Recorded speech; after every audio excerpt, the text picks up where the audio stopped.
Drama की शुरुआत में एसियो यान ग्रोसरी शॉपिंग करके अपने घर लौट रही होती है। तभी अचानक कुछ गुस्से में भरी लड़कियां उसे चारों तरफ से घेर लेती हैं। इससे पहले कि एसियो यान कुछ समझ पाती, वे लड़कियां उस पर हमला करना शुरू कर देती है। घबराई हुई एसियो यान उनसे पूछती है कि आखिर वे उसे क्यों मार रही है। तभी उनमें से एक लड़की गुस्से में बताती है कि एसियो यान उसी लड़के के साथ रहती है जिसे वह पसंद करती थी और इसी गलतफहमी की वजह से उसके बॉयफ्रेंड ने उसे ब्रेकअप कर लिया। सियोयान तुरंत समझाने की कोशिश करती है कि जिस लड़के की बात हो रही है वह उसका बॉयफ्रेंड नहीं बल्कि उसका भाई है, लेकिन वे लड़कियां उसकी एक भी बात सुनने को तैयार नहीं होती और उसे बुरी तरह पीटना जारी रखती है। किसी तरह उनसे बचकर एसियोयान आखिरकार घर पहुंचती है, लेकिन उसका मूड पूरी तरह खराब हो चुका होता है। घर में घुसते ही वह जोर से अपने सभी भाइयों को नीचे बुलाती है। यहीं पर ड्रामा रिवील करता है कि एसियोयान के तीन बेहद हैंडसम भाई हैं। सबसे बड़ा भाई वांज एक लग्जरी कार शोरूम में काम करता है। दूसरा भाई ह्वानसुक एक गे बार का ओनर और मैनेजर है। वहीं सबसे छोटा भाई जून अभी स्टूडेंट है और भविष्य में एक फेमस के पॉप आइडल बनने का सपना देखता है। बाहर हुई घटना से अब भी गुस्से में भरी एसियोयान उनसे पूछती है कि आखिर हाल ही में किसने किसी लड़की से ब्रेकअप किया है, क्योंकि रैंडम लड़कियां उसे उनकी गर्लफ्रेंड समझकर अपना गुस्सा निकाल रही है। लेकिन तीनों भाई उसकी बात का कोई जवाब नहीं देते। उनकी खामोशी एसियोयान को और ज्यादा इरिटेट कर देती है। गुस्से में वह उन्हें धमकी देती है कि अगर उन्होंने जवाब नहीं दिया तो वह उनकी एम्बैरेसिंग तस्वीरें लेकर सोशल मीडिया पर अपलोड कर देगी। इसके बाद वह अलग अलग एंगल से उनकी फोटोज खींचना शुरू कर देती है ताकि कम से कम एक फोटो तो खराब आए। लेकिन हैरानी की बात यह होती है कि हर तस्वीर बिल्कुल परफेक्ट निकलती है। सियोयन यह देखकर शॉक्ड रह जाती है और सोचने लगती है कि आखिर कोई हर एंगल से इतना अच्छा कैसे दिख सकता है। इतना सब होने के बाद भी भाई चुप रहते हैं। आखिरकार एसियोयान अपना पेशेंस खो देती है और उन्हें मारना शुरू कर देती है। दूसरी तरफ उसके भाई पूरे घर में भागते रहते हैं ताकि उसके गुस्से से बच सके, लेकिन कोई भी उससे बच नहीं पाता। इसके बाद कहानी फ्लैशबैक में चली जाती है, जहां एसियोयान के बचपन को दिखाया जाता है। उसकी मां की दूसरी शादी के बाद एसियोयान एक ब्लेंडेड फैमिली का हिस्सा बन गई थी, क्योंकि उसके स्टेपफादर के पहले से दो बेटे थे, जिनमें ह्वान सुक भी शामिल था। बाद में जून का जन्म हुआ। उस समय छोटी सियोयान को लगता था कि अब उनका परिवार हमेशा खुशी से रहेगा, लेकिन दुर्भाग्य से ऐसा नहीं हुआ। जैसे जैसे उसके भाई बड़े होते गए, उनकी हैंडसम लुक्स लगातार मुसीबतें पैदा करने लगी। कई लड़कियां उन पर क्रश रखने लगी और अक्सर एसियोयान का इस्तेमाल अपने लव लेटर्स पहुंचाने के लिए करती थी। लेकिन हर कन्फेशन रिजेक्शन में खत्म होता, क्योंकि उसके भाइयों की किसी में भी दिलचस्पी नहीं थी। धीरे धीरे एसियोयान इन हार्ट ब्रेक्स और बेकार के ड्रामा से पूरी तरह थक गई। आखिरकार उसने यह मान लिया कि हैंडसम लड़के लोगों की जिंदगी में सिर्फ प्रॉब्लम्स लेकर आते हैं। उसी दिन उसने फैसला कर लिया कि वह कभी किसी हैंडसम आदमी को डेट नहीं करेगी।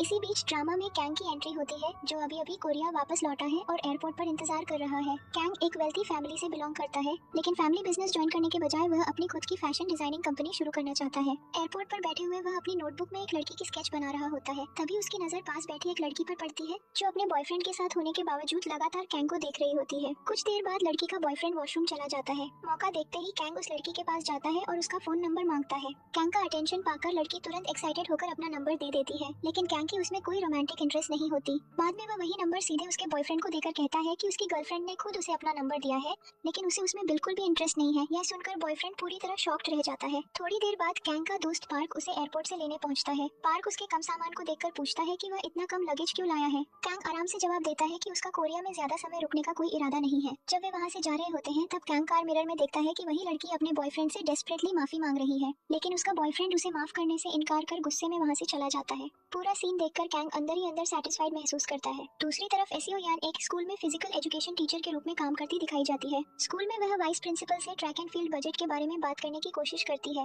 लेकिन वाइस प्रिंसिपल अपने पौधों को पानी देने में इतना व्यस्त होता है कि वह एसियोयान की बात पूरी तरह इग्नोर कर देता है। उसकी प्रॉब्लम सुनने के बजाय वह बस उसे ऑफिस से बाहर जाने के लिए कह देता है। यह बात एसियोयान को तुरंत फ्रस्ट्रेट कर देती है। ऑफिस से बाहर निकलते ही वह गुस्से में डोर को पंचेस और किक्स मारने लगती है। तभी वहाँ स्कूल डॉक्टर मिन पहुंच जाता है और उसे यह सब करते हुए देख लेता है। मिन अपनी ऑनेस्टी के लिए जाना जाता है और कभी सच नहीं छिपाता। उम्मीद के मुताबिक वह तुरंत एसियोयान की शिकायत वाइस प्रिंसिपल से कर देता है। यह सुनते ही एसियोयान तुरंत वहाँ से भाग जाती है ताकि बात और न बिगड़ जाए। इसके बाद सीन सियोयान के छोटे भाई जून पर शिफ्ट होता है, जो क्लासरूम की टेबल पर चढ़कर अपने क्लासमेट्स के सामने बीटीएस सॉन्ग पर डांस कर रहा होता है। लेकिन उसकी यह मस्ती अचानक खत्म हो जाती है जब एसियोयान वहाँ पहुँच जाती है। उसे देखते ही जून बैलेंस खो देता है और टेबल से नीचे गिर पड़ता है। सियोयान तुरंत उसे बाहर घसीट कर ले जाती है और क्लास में केयरलेस बिहेवियर के लिए पनिशमेंट देती है। इसी दौरान सियोयान को उसके बॉयफ्रेंड का फोन आता है। अचानक उसका पूरा एटीट्यूड बदल जाता है और वह उससे बेहद प्यार से बात करने लगती है। उसकी ये ड्रामेटिक पर्सनालिटी शिफ्ट देखकर जून ऐसा रिएक्शन देता है जैसे उसे उल्टी आने वाली हो। कॉल के दौरान एसियोयान का बॉयफ्रेंड उसे डिनर पर इनवाइट करता है और कहता है कि वह उससे कोई इंपॉर्टेंट बात करना चाहता है। यह सुनकर एसियोयान बेहद एक्साइटेड हो जाती है, क्योंकि उसे लगता है कि शायद वह अब मैरिज प्रपोजल देने वाला है।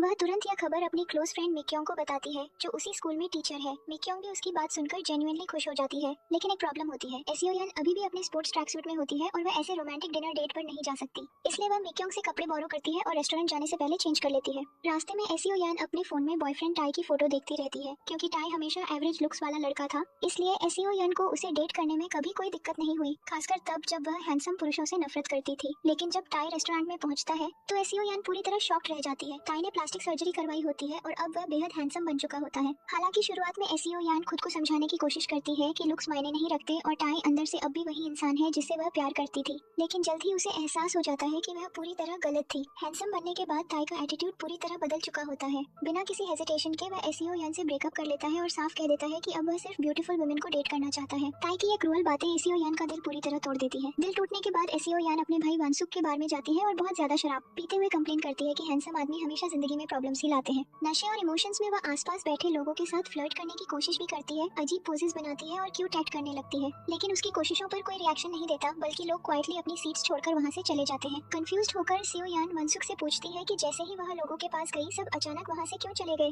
तब वानसुक शांत तरीके से बताता है कि यह एक गे बार है और यहाँ सिर्फ गे मैन आते हैं। ये सुनते ही शर्मिंदगी से एसियो यान पूरी तरह चुप हो जाती है और ज्यादा अल्कोहल पीने के बाद वह आखिरकार बार से निकलकर घर की तरफ जाती है, लेकिन ज्यादा नशे की वजह से वह घर के पास ही उल्टी कर देती है। बाद में एसियो यान को मिक्योंग का कॉल आता है और वह उससे मिलने जाती है। बातचीत के दौरान एसियो यान उसे टाई के साथ हुई पूरी घटना बताती है। पूरी कहानी सुनकर मिक्योंग गुस्से से भर जाती है और टाई को बुरी तरह इंसल्ट करने लगती है। उसी समय कैंग जॉगिंग करते हुए ठीक उसी जगह पहुंचता है जहां सियो यान ने पहले उल्टी की थी। कैंग कैजुअली वहां रुककर सेल्फीज लेने लगता है। तभी एसियो यान वहां अपनी गंदगी साफ करने पहुंचती है। सफाई करते वक्त उसका मॉप गलती से कैंग को लग जाता है, जिससे वह पास के गंदे पानी में गिर पड़ता है। कैंग तुरंत डिस्गस्ट और गुस्से से भर जाता है। वह एसियो यान पर चिल्लाने के लिए पीछे मुड़ता है, लेकिन जैसे ही उसकी नजर एसियो यान के हाथ में पकड़े डर्टी मॉप पर पड़ती है, वह अनकंफर्टेबल हो जाता है और बिना कुछ कहे वहां से भाग जाता है। उसका अजीब रिएक्शन देखकर एसियो यान पूरी तरह कंफ्यूज रह जाती है और सोचने लगती है कि आखिर वह अजीब आदमी था कौन। अगले दिन स्कूल में सियो यान नोटिस करती है कि जूही नाम की एक स्टूडेंट कई दिनों से एब्सेंट है। उसकी चिंता करते हुए एसियो यान एक दूसरी टीचर से जूही के बारे में पूछती है, लेकिन वह टीचर कोल्ड तरीके से जवाब देता है कि उन्हें इससे कोई फर्क नहीं पड़ता कि कौन स्टूडेंट स्कूल आता है और कौन नहीं, क्योंकि उनके पास पहले से बहुत काम है। वह सार्कास्टिकली कहता है कि अगर एसियो यान को इतनी ही चिंता है तो उसे खुद जाकर उस लड़की को ढूंढ लेना चाहिए। ये केयरलेस वर्ड्स तुरंत एसियो यान को गुस्सा दिला देते हैं। फ्रस्ट्रेशन में वह पास रखी टेबल को किक मार देती है। दुर्भाग्य से उस टेबल पर रखा वाइस प्रिंसिपल का फ्लावर पॉट नीचे गिरकर टूट जाता है। टूटा हुआ फ्लावर पॉट देखते ही एसियो यान के चेहरे पर डर साफ दिखाई देने लगता है, क्योंकि वह अच्छी तरह जानती है कि वाइस प्रिंसिपल अपने प्लांट से बेहद प्यार करता है और जिसने भी पॉट तोड़ा हो उसे वह कभी माफ नहीं करेगा। उसी समय मिन एक बार फिर पूरी घटना देख लेता है, लेकिन इस बार वह तुरंत कुछ कहने के बजाय क्वाइटली वहां से चला जाता है। बाद में वाइस प्रिंसिपल गुस्से में सबको इकट्ठा करता है और पूछता है कि उसका प्रेशियस फ्लावर पॉट किसने तोड़ा। शुरुआत में कोई जवाब नहीं देता, लेकिन मिन किसी भी हालत में झूठ नहीं बोल सकता, इसलिए आखिरकार वह बता देता है कि इसके लिए एसियो यान जिम्मेदार थी। यह सुनते ही एसियो यान बेहद नर्वस हो जाती है। थोड़ी ही देर बाद वाइस प्रिंसिपल सबके सामने एसियो यान को बुरी तरह डांटता और इंसल्ट करता है।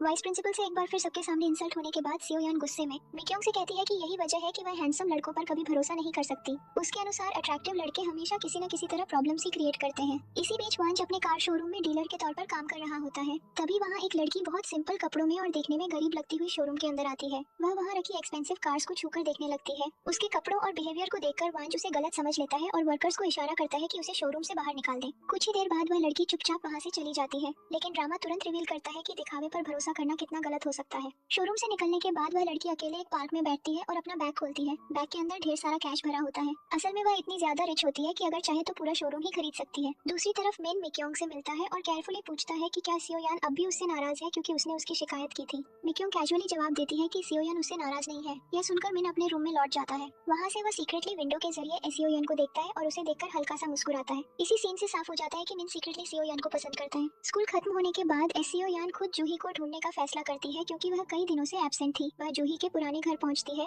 लेकिन वहां उसे एक दुखद सच्चाई पता चलती है। जूही के पेरेंट्स की मौत के बाद वह घर का रेंट नहीं भर पाई, इसलिए लैंडलॉर्ड ने उसे घर से निकाल दिया। यह सुनकर सियो यान तुरंत जून से जूही के बारे में पूछती है, क्योंकि दोनों सेम क्लास में पढ़ते हैं। शुरुआत में जून कहता है कि उसे कुछ नहीं पता। तब सियो यान उसे क्लासमेट से पूछकर सही जानकारी लाने के लिए कहती है। बाद में जून अपने दोस्तों से बात करता है और आखिरकार पता लगा लेता है कि जूही इस समय कहाँ काम कर रही है। वह तुरंत यह जानकारी सियो यान को दे देता है। उसी समय कैंग अपने फैमिली हाउस डिनर के लिए पहुंचता है। यहाँ ड्रामा उसकी एल्डर सिस्टर कॉन्ग ही को इंट्रोड्यूस करता है, जो पहले से फैमिली बिजनेस का आधा हिस्सा संभाल रही होती है। डिनर के दौरान मिन भी वहाँ आता है। उनकी बातचीत से पता चलता है कि मिन और कैंग कजन ब्रदर्स हैं। साथ ही यह भी रिवील होता है कि मिन के पेरेंट्स काफी पहले गुजर चुके हैं और वह भी एक बेहद वेल्थी फैमिली से बिलोंग करता है। लेकिन अमीर होने के बावजूद मिन स्कूल में काम करना पसंद करता है, क्योंकि वह नॉर्मल और पीसफुल लाइफ जीना चाहता है। डिनर के दौरान उनकी ग्रैंडमदर कैंग और मिन दोनों को पूरी तरह डांटती है। वह कहती है कि अब समय आ गया है कि वे फैमिली बिजनेस को सीरियसली संभाले। वह रिस्पॉन्सिबिलिटीज की एक लिस्ट भी तैयार करती है और दोनों से पूछती है कि वे कौन सा डिपार्टमेंट मैनेज करना चाहते हैं, लेकिन उनकी स्ट्रिक्ट बातें सुनने के बावजूद कैंग और मिन में से कोई भी सीरियस इंटरेस्ट नहीं दिखाता। डिनर के बाद कैंग और मिन साथ में ड्रिंक्स के लिए एक बार जाते हैं। ड्रिंक करते समय कैंग अचानक मिन से पूछता है कि क्या उसे कोई लड़की पसंद है। यह सवाल सुनते ही मिन नर्वस हो जाता है और उसका रिएक्शन देखकर कैंग समझ जाता है कि मिन जरूर किसी के लिए फीलिंग्स रखता है। जब दोनों कजिन्स बातें कर रहे होते हैं तभी एसियो यान उसी बार में आ जाती है। उसे ट्रैक सूट में देखकर कैंग क्वाइटली कमेंट करता है कि आखिर कौन लड़की ऐसे स्पोर्ट्स क्लोथ्स पहनकर ऐसी जगह आती है, लेकिन जैसे ही मिन की नजर एसियो यान पर पड़ती है वह तुरंत उसके पास चला जाता है। एसियो यान बार ओनर से जूही के बारे में पूछती है। ओनर बताता है कि जूही को 2 दिन पहले जॉब से निकाल दिया गया था। यह सुनकर एसियो यान शॉक्ड रह जाती है। तब मिन उससे पूछता है कि वह जूही को इतनी डेस्परेटली क्यों ढूंढ रही है। एसियो यान उसे पूरी सिचुएशन समझाती है। सब सुनने के बाद मिन उसे उनके साथ बैठकर ड्रिंक करने के लिए इनवाइट करता है, लेकिन एसियो यान पोलाइटली मना करके वहां से चली जाती है। अगले दिन पार्क कैंग से मिलने आता है और पूछता है कि क्या वह स्कूल रियूनियन पार्टी में जाएगा। कैंग तुरंत मना कर देता है। जब पार्क उससे रीजन पूछता है तो कैंग ठंडे अंदाज में जवाब देता है कि वह उन लोगों के चेहरे तक नहीं देखना चाहता। इसके बाद कहानी एक और फ्लैशबैक में चली जाती है। स्कूल डेज में कैंग काफी ओवरवेट था। एक ह्यूमिलेटिंग एक्सीडेंट के बाद क्लासमेट्स उसे बुरी तरह बुली करने लगे थे और इंसल्टिंग नेम्स से बुलाते थे। लगातार ह्यूमिलिएशन की वजह से कैंग गहरी डिप्रेशन में चला गया था। आज भी उन पेनफुल मेमोरीज को याद करते ही कैंग के पेट में तेज दर्द शुरू हो जाता है और उसे तुरंत वॉशरूम की तरफ भागना पड़ता है। बाद में कैंग डॉक्टर किम से मिलता है और बताता है कि जैसे ही उसे स्कूल के वो इंसिडेंट्स याद आते हैं उसके स्टमक में अनबेरेबल पेन शुरू हो जाता है। इसके साथ ही कैंग डॉक्टर किम को एक लड़की की तस्वीर दिखाता है जिसका चेहरा उसे ठीक से याद नहीं आ रहा। कैंग कहता है कि उसे लगता है कि सारी प्रॉब्लम्स की शुरुआत उसी लड़की की वजह से हुई थी, लेकिन अजीब बात यह है कि वह अब भी उसका चेहरा क्लियरली याद नहीं कर पा रहा। डॉक्टर किम सारी बातें ध्यान से सुनने के बाद कैंग को सलाह देता है कि उसे स्कूल रियूनियन पार्टी अटेंड करनी चाहिए और अपने पुराने क्लासमेट से मिलना चाहिए। उसके अनुसार पास्ट का सामना करना शायद कैंग की मेमोरीज वापस लाने और ट्रॉमा से बाहर निकलने में मदद करे। हालांकि कैंग का वहां जाने का बिल्कुल मन नहीं होता, लेकिन आखिरकार वह मजबूरी में रियूनियन अटेंड करने पहुंच जाता है। जैसे ही वह वहां पहुंचता है सभी लोग शॉक्ड रह जाते हैं क्योंकि कोई उसे पहचान ही नहीं पाता। उसका पूरा अपीयरेंस बदल चुका होता है और सब सोचने लगते हैं कि यह इतना हैंडसम आदमी आखिर कौन है। मिक्योंग उसके पास जाकर उसकी आइडेंटिटी पूछती है। जब कैंग अपना नाम बताता है तो मिक्योंग स्टन्ड रह जाती है और पूछती है कि क्या वह वही ओवरवेट लड़का है जो उनके साथ स्कूल में पढ़ता था। कैंग शांत तरीके से हाँ कह देता है। यह सुनकर सब लोग स्पीचलेस रह जाते हैं क्योंकि किसी को यकीन ही नहीं होता कि कैंग इतना ड्रामेटिकली हैंडसम बन चुका है। बाद में जब कैंग मिक्योंग और उसकी फ्रेंड से बात कर रहा होता है तब सियो यान बार बार उनकी कन्वर्सेशन इंटरप्ट करती रहती है। इससे कैंग इरिटेट हो जाता है, लेकिन समहाउ वह खुद को कंट्रोल कर लेता है। आखिरकार वह एसियो यान के पास जाता है और पोलाइटली खुद को इंट्रोड्यूस करता है, लेकिन तभी एसियो यान अचानक उसे शॉक करते हुए कहती है कि वह एसियो यान है, उसकी फर्स्ट लव। एसियो यान का नाम सुनते ही कैंग के दिमाग में अचानक पुरानी मेमोरीज फ्लड की तरह वापस आने लगती है। उसे याद आ जाता है कि एसियो यान वही लड़की थी जिससे उसने चाइल्डहुड में अपने फीलिंग्स कन्फेस किए थे,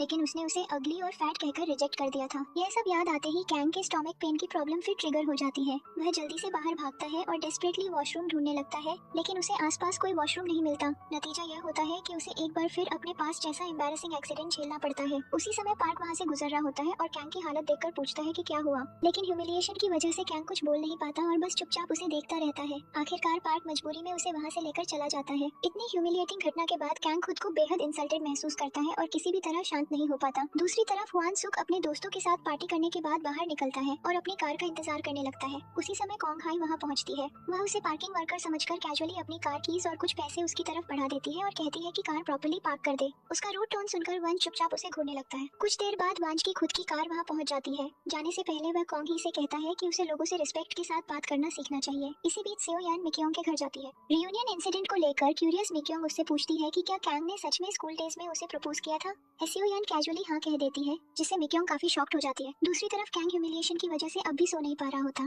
फ्रस्ट्रेटेड होकर वह फिर से डॉक्टर किम के पास जाता है और सेओ यान की तस्वीर दिखाकर कहता है कि यही लड़की उसकी सारी प्रॉब्लम्स की वजह है। इसके बाद कैंग अपना पेनफुल पास्ट डिटेल में बताता है। स्कूल डेज में उसने हिम्मत जुटाकर एसियो यान को अपने फीलिंग्स कन्फेस किए थे, लेकिन एक्सेप्ट करने के बजाय एसियो यान ने उसे फैट और अगली कहकर रिजेक्ट कर दिया था। इसके बाद वह उससे कम्प्लीटली अवॉइड करने लगी थी। फिर एक दिन अचानक एसियो यान ने कैंग को कॉल करके कहा कि वह उससे मिलना चाहती है। यह सुनकर कैंग बेहद खुश हो गया और पूरी रात एक्साइटमेंट में उसका इंतजार करता रहा। इंतजार करते समय नर्वसनेस की वजह से वह लगातार खाना खाता रहा, लेकिन सियो यान कभी वहाँ आई ही नहीं। अगले ही दिन स्कूल ट्रिप के दौरान कैंग के पेट में तेज दर्द शुरू हो गया, जिसकी वजह से उसे सबके सामने एक और ह्यूमिलिएटिंग एक्सीडेंट झेलना पड़ा। उसी दिन के बाद से स्टूडेंट्स लगातार उसका मजाक उड़ाने लगे। आखिरकार ह्यूमिलिएशन सहन न कर पाने की वजह से कैंग ने स्कूल छोड़ दिया। पूरी कहानी सुनने के बाद डॉक्टर किम समझाता है कि उसी ट्रॉमेटिक रिजेक्शन की वजह से कैंग के अंदर रिलेशनशिप्स और रिजेक्शन को लेकर डीप फियर डेवलप हो गया। यही कारण है कि वह आज तक किसी को प्रॉपर्ली डेट नहीं कर पाया। फिर डॉक्टर किम उसे एक शॉकिंग सलाह देता है। उसके अनुसार इस ट्रॉमा से बाहर निकलने का सिर्फ एक तरीका है और वह है एसियो यान को ही डेट करना। यह सुनते ही कैंग तुरंत मना कर देता है क्योंकि सब याद आने के बाद अब वह एसियो यान से नफरत करने लगा है। लेकिन डॉक्टर किम इंसिस्ट करता है कि उसके साइकोलॉजिकल प्रॉब्लम का और कोई सोल्यूशन नहीं है। यह सुनकर कैंग गहरी सोच में पड़ जाता है। उधर एसियो यान घर लौटती है, जहाँ थोड़ी देर बाद वंश भी ड्रंक कंडीशन में पहुंचता है। उसे ऐसी हालत में देखकर एसियो एसियो यान नाराज हो जाती है क्योंकि उनके फैमिली पास्ट से जुड़ी पेनफुल मेमोरीज अब भी उसके दिल में है। वह वंश को डांटते हुए पूछती है कि उसने शराब पीकर ड्राइविंग कैसे की। वंश कामली जवाब देता है कि उसने खुद ड्राइव नहीं किया और ड्राइवर उसे सेफली घर छोड़कर गया है। इसी बातचीत के दौरान ड्रामा उनके पास्ट का एक और ट्रैजिक हिस्सा रिवील करता है।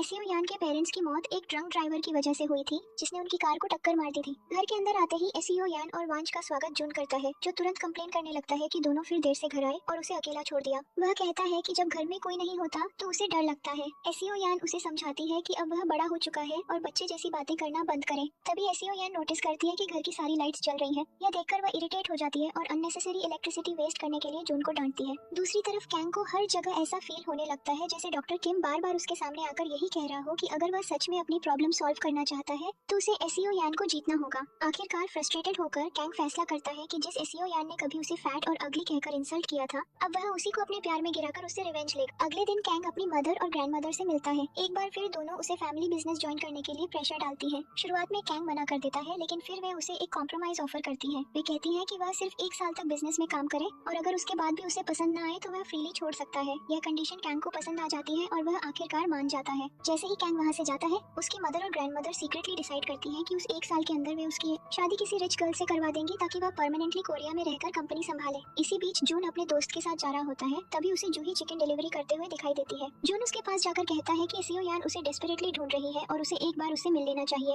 लेकिन जूही कोल्ड तरीके से उसे अपने काम से काम रखने के लिए कहती है और वहाँ से चली जाती है। बाद में जून ये बात एसियो यान को बता देता है। कुछ समय बाद जूही जोंगमी नाम की लड़की को चिकन डिलीवर करने जाती है। तभी अचानक वहाँ एसियो यान पहुँच जाती है और लगातार जूही से सवाल पूछने लगती है। फिर वह उसे अपने साथ चलने के लिए कहती है, लेकिन जूही साफ मना कर देती है। उसी समय अचानक जोंगमी पीछे से एसियो यान के सिर पर वार कर देती है, जिससे वह तुरंत बेहोश हो जाती है। कुछ देर बाद जब एसियो यान को होश आता है तो वह पूछती है कि उसे किसने मारा। जोंगमी ओपनली एडमिट कर लेती है कि उसी ने हमला किया था, लेकिन क्योंकि एसियो यान अब भी उसे गरीब और हार्मलेस लड़की समझ रही होती है, इसलिए वह उसे आसानी से माफ कर देती है। इसके बाद एसियो यान जूही को वहाँ से अपने साथ ले जाती है और आखिरकार उससे प्रॉपर्ली बात करती है। जूही इमोशनल होकर बताती है कि पेरेंट्स की मौत के बाद उसने अपना घर भी खो दिया और स्कूल फीस भरने के पैसे भी नहीं बचे। यह सुनकर एसियो यान डीपली इमोशनल हो जाती है। वह तुरंत जूही को अपने घर ले आती है और कहती है कि वह जितने दिन चाहे वहाँ रह सकती है। इतना ही नहीं, एसियो यान उसकी स्कूल फीस खुद भरने का प्रॉमिस भी करती है। जूही इमोशनल होकर उसे सिंसियरली थैंक्स कहती है। बाद में जब वह एसियो यान के पेरेंट्स के बारे में पूछती है और उसे पता चलता है कि वे भी गुजर चुके हैं, तो उसे एसियो यान के लिए सिंपैथी महसूस होती है। दूसरी तरफ कैंग पार्क को एसियो यान की फोटो दिखाकर पूछता है कि क्या वह उसे पहचानता है। पार्क तुरंत कहता है कि वह मिक्योंग की फ्रेंड है। यह सुनकर कैंग पार्क से कहता है कि वह मिक्योंग और एसियो यान दोनों को डिनर पर इनवाइट करे। पार्क बिल्कुल कैंग के प्लान के अनुसार काम करता है। वह मिक्योंग को कॉल करके डिनर के लिए इनवाइट करता है और खास तौर पर एसियो यान को साथ लाने के लिए कहता है। यह इनविटेशन सुनकर मिक्योंग बेहद एक्साइटेड हो जाती है। वह तुरंत एसियो यान को कॉल करती है और उसके साथ चलने की जिद करने लगती है। शुरुआत में एसियो यान मना कर देती है, लेकिन मिक्योंग के बार बार कन्विंस करने के बाद आखिरकार वह मान जाती है। कुछ देर बाद दोनों गर्ल्स तैयार होकर रेस्टोरेंट पहुंचती हैं, जहां पार्क पहले से उनका इंतजार कर रहा होता है। पार्क और मिक्योंग आपस में हंसी मजाक और टीजिंग करते रहते हैं। थोड़ी देर बाद आखिरकार कैंग भी रेस्टोरेंट पहुंचता है। उसे देखते ही एसियो यान सरप्राइज रह जाती है। तभी पार्क खुलकर एडमिट कर देता है कि उसने जानबूझकर कैंग को वहां बुलाया था। जब पार्क और मिक्योंग आपस में हैप्पीली बातें कर रहे होते हैं, तब कैंग क्वाइटली एसियो यान से कहता है कि उन्हें कहीं और जाकर बैठना चाहिए ताकि वे दोनों दूसरों को डिस्टर्ब न करें। शुरुआत में एसियो यान मना कर देती है, लेकिन मिक्योंग सीक्रेटली उसे टेबल के नीचे किक मारती है, जिससे मजबूर होकर उसे मानना पड़ता है। आखिरकार एसियो यान कैंग के साथ रेस्टोरेंट के दूसरे हिस्से में चली जाती है। वहाँ अकेले होते ही कैंग सीधे एसियो यान से कहता है कि वह उसे पसंद करता है और उसके साथ डेट करना चाहता है। कैंग के अचानक कन्फेशन के बाद एसियो यान उसे तुरंत रिजेक्ट कर देती है। इतना ही नहीं, वह अपना गुस्सा खो बैठती है और बिना रुके उसे खरी खोटी सुनाने लगती है। गुस्से में कई हार्श बातें कहने के बाद वह वहाँ से फ्रस्ट्रेशन में चली जाती है। लेकिन बात यही खत्म नहीं होती। वह मिक्योंग को भी बाहर खींचकर ले जाती है और उसे पूरी घटना बता देती है। पूरी कहानी सुनकर मिक्योंग भी कैंग पर गुस्सा हो जाती है कि उसने इतनी एरोगेंस के साथ बिहेव कैसे किया। इसके बाद दोनों नाराज होकर वहाँ से चली जाती है। दूसरी तरफ कैंग अब भी गुस्से से भरा हुआ घर लौटता है। फ्रस्ट्रेटेड होकर वह पार्क से कहता है कि उसे एसियो यान का एटीट्यूड बिल्कुल समझ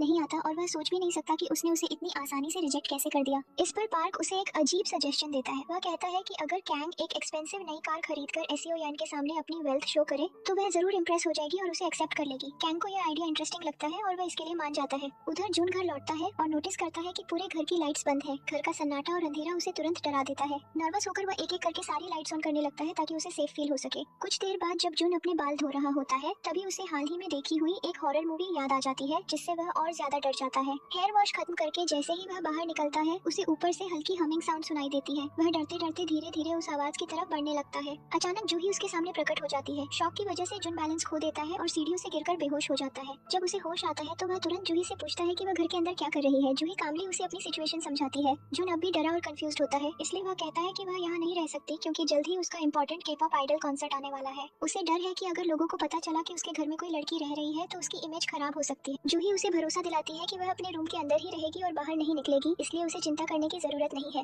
इसके बाद एसियो यान को पता चलता है कि जूही घर में रह रही है। वह अपने भाइयों को बुलाकर पूरी सिचुएशन बताती है। वांज और जॉनसुक को इससे कोई प्रॉब्लम नहीं होती, लेकिन जून जोरदार तरीके से अपोज करता है। हालांकि उसकी बात कोई नहीं सुनता। अगले दिन मिन अपने रूम में लौटता है और वहाँ मिक्योंग को देखकर सरप्राइज रह जाता है। विंडो से बाहर देखते हुए मिक्योंग कैजुअली कहती है कि यह जगह एसियो यान को देखने के लिए परफेक्ट व्यू देती है। यह सुनते ही मिन नर्वस हो जाता है क्योंकि उसे डर होता है कि कहीं मिक्योंग उसके फीलिंग्स के बारे में समझ न जाए। हालांकि मिक्योंग सीधे कुछ नहीं पूछती, वह सिर्फ उसका रिएक्शन ऑब्जर्व करती है और समझ जाती है कि मिन के दिल में एसियो यान के लिए फीलिंग्स जरूर है। दूसरी तरफ कैंग और पार्क नई कार खरीदने जाते हैं। वहाँ अचानक उनकी नजर एसियो यान और वांज पर पड़ती है। सिचुएशन को गलत समझते हुए वे सोच लेते हैं कि वांज सियो यान का बॉयफ्रेंड है, जबकि असल में वांज उसका भाई होता है और सियो यान वहाँ सिर्फ घर के एक्सपेंसेस के लिए पैसे लेने आई होती है। पार्क तुरंत कंक्लूड कर लेता है कि शायद इसी वजह से एसियो यान ने कैंग को रिजेक्ट किया था, क्योंकि उसका पहले से बॉयफ्रेंड है। ये सुनकर कैंग अपसेट हो जाता है और गुस्से में वहाँ से चला जाता है। वांज से पैसे लेने के बाद एसियो यान भी वहाँ से निकल जाती है। कुछ देर बाद कैंग और पार्क कार में बैठे होते हैं कि तभी पार्क को एक फोन कॉल आता है। उसे पता चलता है कि उनकी कंपनी का एक आइडल गायब हो गया है और इस समय किसी गे बार में मौजूद है। यह सुनते ही पार्क तुरंत उस बार की तरफ निकल पड़ता है और कैंग भी उसके साथ चला जाता है। बार के अंदर कैंग एक बार फिर सियो यान को देखता है, जो अपने दूसरे भाई से पैसे लेने वहाँ आई होती है। उसे उसी जगह देखकर कैंग पूरी तरह शॉक्ड रह जाता है और गलतफहमी में सोच लेता है कि सियो यान एक साथ कई पुरुषों को डेट कर रही है। पार्क कैंग के स्ट्रेंज एक्सप्रेशन को देखकर पूछता है कि आखिर क्या हुआ है, लेकिन कैंग कुछ जवाब नहीं देता और चुप रहता है। तब पार्क उसके करीब जाकर धीरे से पूछता है कि क्या उसे फिर से स्टमक पेन की प्रॉब्लम हो रही है। उसी समय सियो यान दोनों को इतने करीब खड़ा देख लेती है और गलतफहमी में मान लेती है कि कैंग और पार्क एक्चुअली कपल हैं। इस मिसअंडरस्टैंडिंग के बाद पार्क कैंग को लेकर वहाँ से चला जाता है। घर लौटने के बाद कैंग खुद को बेहद हर्ट और कंफ्यूज महसूस करता है। उसे लगता है कि सियो यान आराम से दूसरों के साथ इन्वॉल्व है,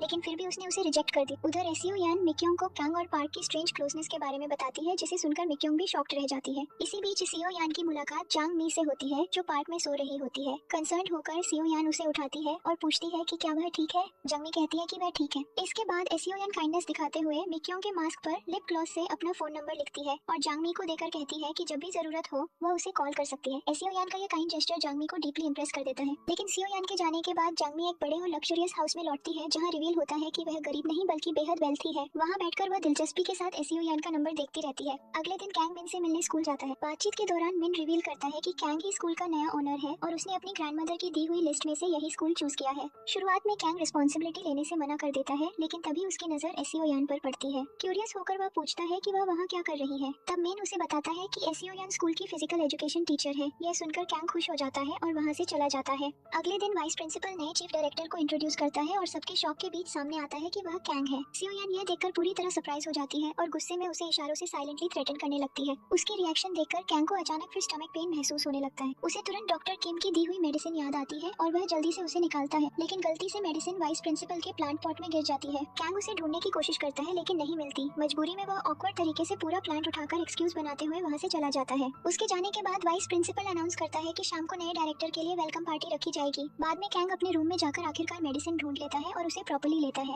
वाइस प्रिंसिपल यह देखकर गलतफहमी में सोच लेता है कि कैंग ने प्लांट में से कुछ अजीब चीज खा ली। इसी बीच सियो यान और मिक्योंग यह समझने की कोशिश करती हैं कि आखिर कैंग उनके स्कूल का डायरेक्टर कैसे बन गया। दोनों इस बारे में और इन्वेस्टिगेट करने का फैसला करती है। दूसरी तरफ जांग मी के घर की हेल्पर गलती से उसका डर्टी मास्क फेंक देती है, यह जाने बिना कि उस पर एसियो यान का फोन नंबर लिखा हुआ था। जांग मी अपसेट होकर उसे गार्बेज में ढूंढने लगती है। एक पासरबाई उसे देखकर गलतफहमी में सोचता है कि वह गरीब है, इसलिए वह उसे जूस ऑफर करता है। जांग मी पोलाइटली जूस एक्सेप्ट कर लेती है और अपना सर्च जारी रखती है। उधर कैंग की मदर और ग्रैंडमदर अलग अलग लड़कियों की तस्वीरें देख रही होती हैं और डिस्कस कर रही होती हैं कि कैंग के लिए कौन परफेक्ट मैच होगी। कुछ समय बाद कैंग वाइस प्रिंसिपल के साथ स्कूल टूर करता है और ग्राउंड पर सियो यान को स्टूडेंट्स की ट्रेनिंग करवाते हुए नोटिस करता है। वह सीक्रेटली उसकी फोटोज लेने लगता है, सोचते हुए कि शायद बाद में इन तस्वीरों की मदद से वह उसके सामने नर्वस होना कम कर पाएगा। लेकिन जब वह फोटोज जूम करके देखता है तो शॉक्ड रह जाता है, क्योंकि हर तस्वीर में सियो यान सीधे उसी की तरफ देखती हुई नजर आती है। इसी दौरान एसियो यान और मिक्योंग इंटरनेट पर कैंग के बारे में सर्च करती है और उन्हें पता चलता है कि वह बेहद रिच है और स्कूल भी उसी का है। यह जानकर दोनों सरप्राइज रह जाती है और सियो यान उससे और ज्यादा इरिटेट हो जाती है। मिक्योंग उसे सलाह देती है कि वह अपना गुस्सा कंट्रोल करे, क्योंकि अब कैंग के पास अथॉरिटी है कि वह उसके स्टूडेंट्स के ट्रैक कंपटीशन फॉर्म्स अप्रूव करे या रिजेक्ट। क्योंकि वाइस प्रिंसिपल पहले ही मना कर चुका है, इसलिए अब कैंग ही उनकी आखिरी उम्मीद है। यह सुनकर सियो यान खुद को शांत कर लेती है। इसके बाद वह हर जगह कैंग से बचने की कोशिश करती है, लेकिन फ्रस्ट्रेशन इतनी बढ़ जाती है कि वह दीवार पर अपना सिर मारने लगती है। तभी मिन उसे देख लेता है और जल्दी से उसके सिर और वॉल के बीच ब्रेड रख देता है। फिर वह क्वाइटली वही ब्रेड उसे देकर वहाँ से चला जाता है। सियो यान खुशी खुशी उसे खा लेती है। उधर वांज न्यूज़पेपर पढ़ते हुए कैंग की तस्वीर देखता है और उसे पहचान जाता है कि वह वही रिच लड़की है जिससे उसकी पहले मुलाकात हुई थी। तब उसे समझ आता है कि वह इतनी एरोगेंट क्यों बिहेव कर रही थी।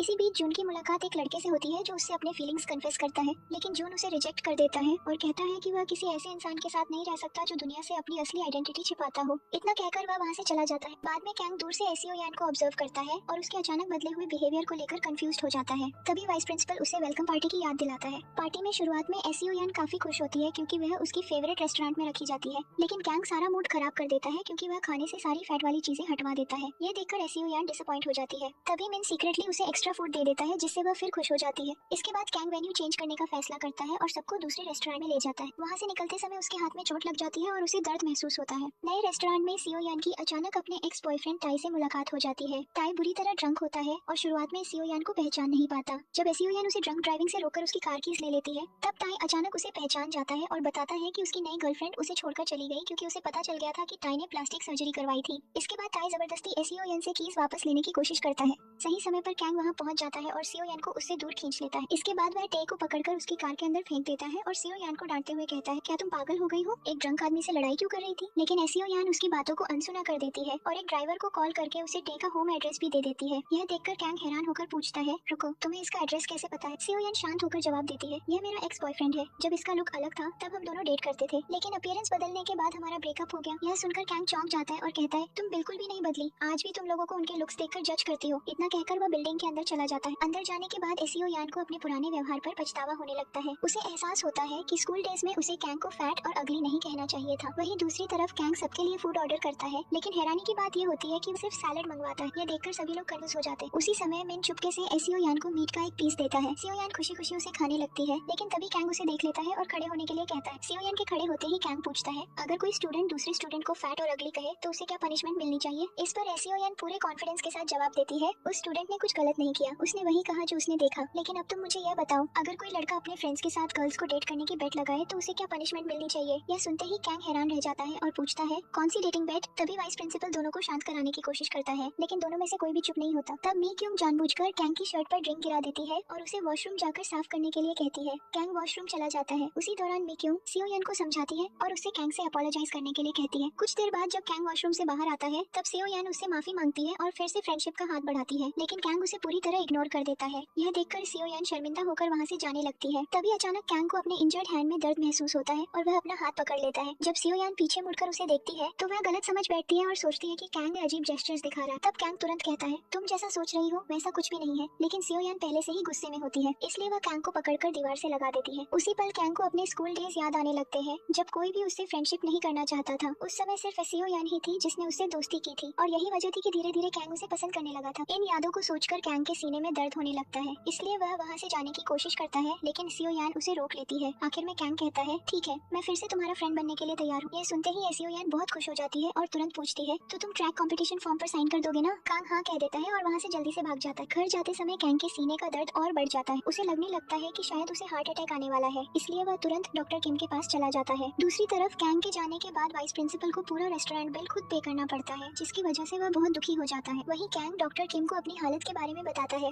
तब डॉक्टर किम उससे कहते हैं, तुम्हें हार्ट अटैक नहीं आ रहा, यह सब एसईओ यान के करीब आने की वजह से हो रहा है। लेकिन कैंग उनकी बात मानने को तैयार नहीं होता और पूरी रात यही बोलता रहता है, मुझे जरूर हार्ट अटैक आने वाला है। आखिरकार डॉक्टर किम परेशान होकर ताने में कहते हैं, हाँ ठीक है, तुम्हें हार्ट अटैक ही आ रहा है। यह सुनकर अजीब तरीके से कैंग को राहत महसूस होती है। अगले दिन कैंग हॉस्पिटल जाकर अपना पूरा चेकअप करवाता है, लेकिन उसकी सारी रिपोर्ट्स बिल्कुल नॉर्मल आती हैं। फिर भी कैंग मानने को तैयार नहीं होता। आखिर में डॉक्टर उससे कहते हैं, शायद कल तुम्हारे सीने में जो दर्द हुआ था वह सिर्फ गैस की वजह से था। यह सुनकर कैंग फाइनली रिलैक्स हो जाता है। इसके बाद वह घर लौटकर जूस पीता है, तैयार होता है और स्कूल जाने के लिए निकल जाता है। लेकिन जैसे ही उसे स्कूल के पास एसईओ यान दिखाई देती है, उसके सीने में फिर से दर्द शुरू हो जाता है। डरकर वह अपनी कार तेजी से वहाँ से निकाल लेता है। सीओ यान उसे जाते हुए देखती है और सोचने लगती है, इसे क्या हो गया। इसके बाद वह वाइस प्रिंसिपल के पास जाती है, क्योंकि उसे अभी भी ट्रैक कंपटीशन फॉर्म पर कैंग के साइन चाहिए थे। इस पर वाइस प्रिंसिपल उसे बताते हैं कि आज डायरेक्टर स्कूल नहीं आएंगे। यह सुनकर सीओ यान हैरान हो जाती है, क्योंकि सुबह उसने खुद कैंग की कार को स्कूल कैंपस में आते देखा था। इसके बाद वह पूरे स्कूल में कैंग का इंतजार करती रहती है, लेकिन कैंग कहीं दिखाई नहीं देता। इसी वजह से वह बहुत ज्यादा परेशान हो जाती है। सीओ यान को परेशान देखकर मिन भी चिंतित हो जाता है, इसलिए वह अपने ऑफिस में जाकर कैंग को कॉल करता है, लेकिन उसका कॉल कनेक्ट नहीं होता। फिर वह अपने ड्रॉर से कुछ स्नैक्स निकालता है ताकि एसईओ यान का मूड थोड़ा फ्रेश हो सके। उसी समय कैंग को पार्क का कॉल आता है। वह उसे कंपनी में एक इंपॉर्टेंट मीटिंग के लिए बुलाता है। जब कैंग लिफ्ट से ऊपर जा रहा होता है, तभी उसकी मुलाकात अचानक जून से हो जाती है। असल में जून भी उसी समय पार्क की कंपनी में ट्रेनिंग ले रहा होता है। जून कैंग को देखकर उसके फैशन और स्टाइलिंग से बहुत इंप्रेस हो जाता है। वहीं दूसरी तरफ कैंग सोचने लगता है, मेरा स्टूडेंट यहाँ क्या कर रहा है। बाद में जब जून अपनी डांस टीम के साथ होता है, तब उनका इंस्ट्रक्टर उन्हें सख्त तरीके से चेतावनी देता है और कहता करता है, डांस प्रैक्टिस के साथ साथ तुम्हें अपनी स्टडीज पर भी ध्यान देना होगा। अगर तुम्हारे एग्जाम स्कोर्स कम आए तो उसके कॉन्सिक्वेंसेस तुम्हें भुगतने पड़ेंगे।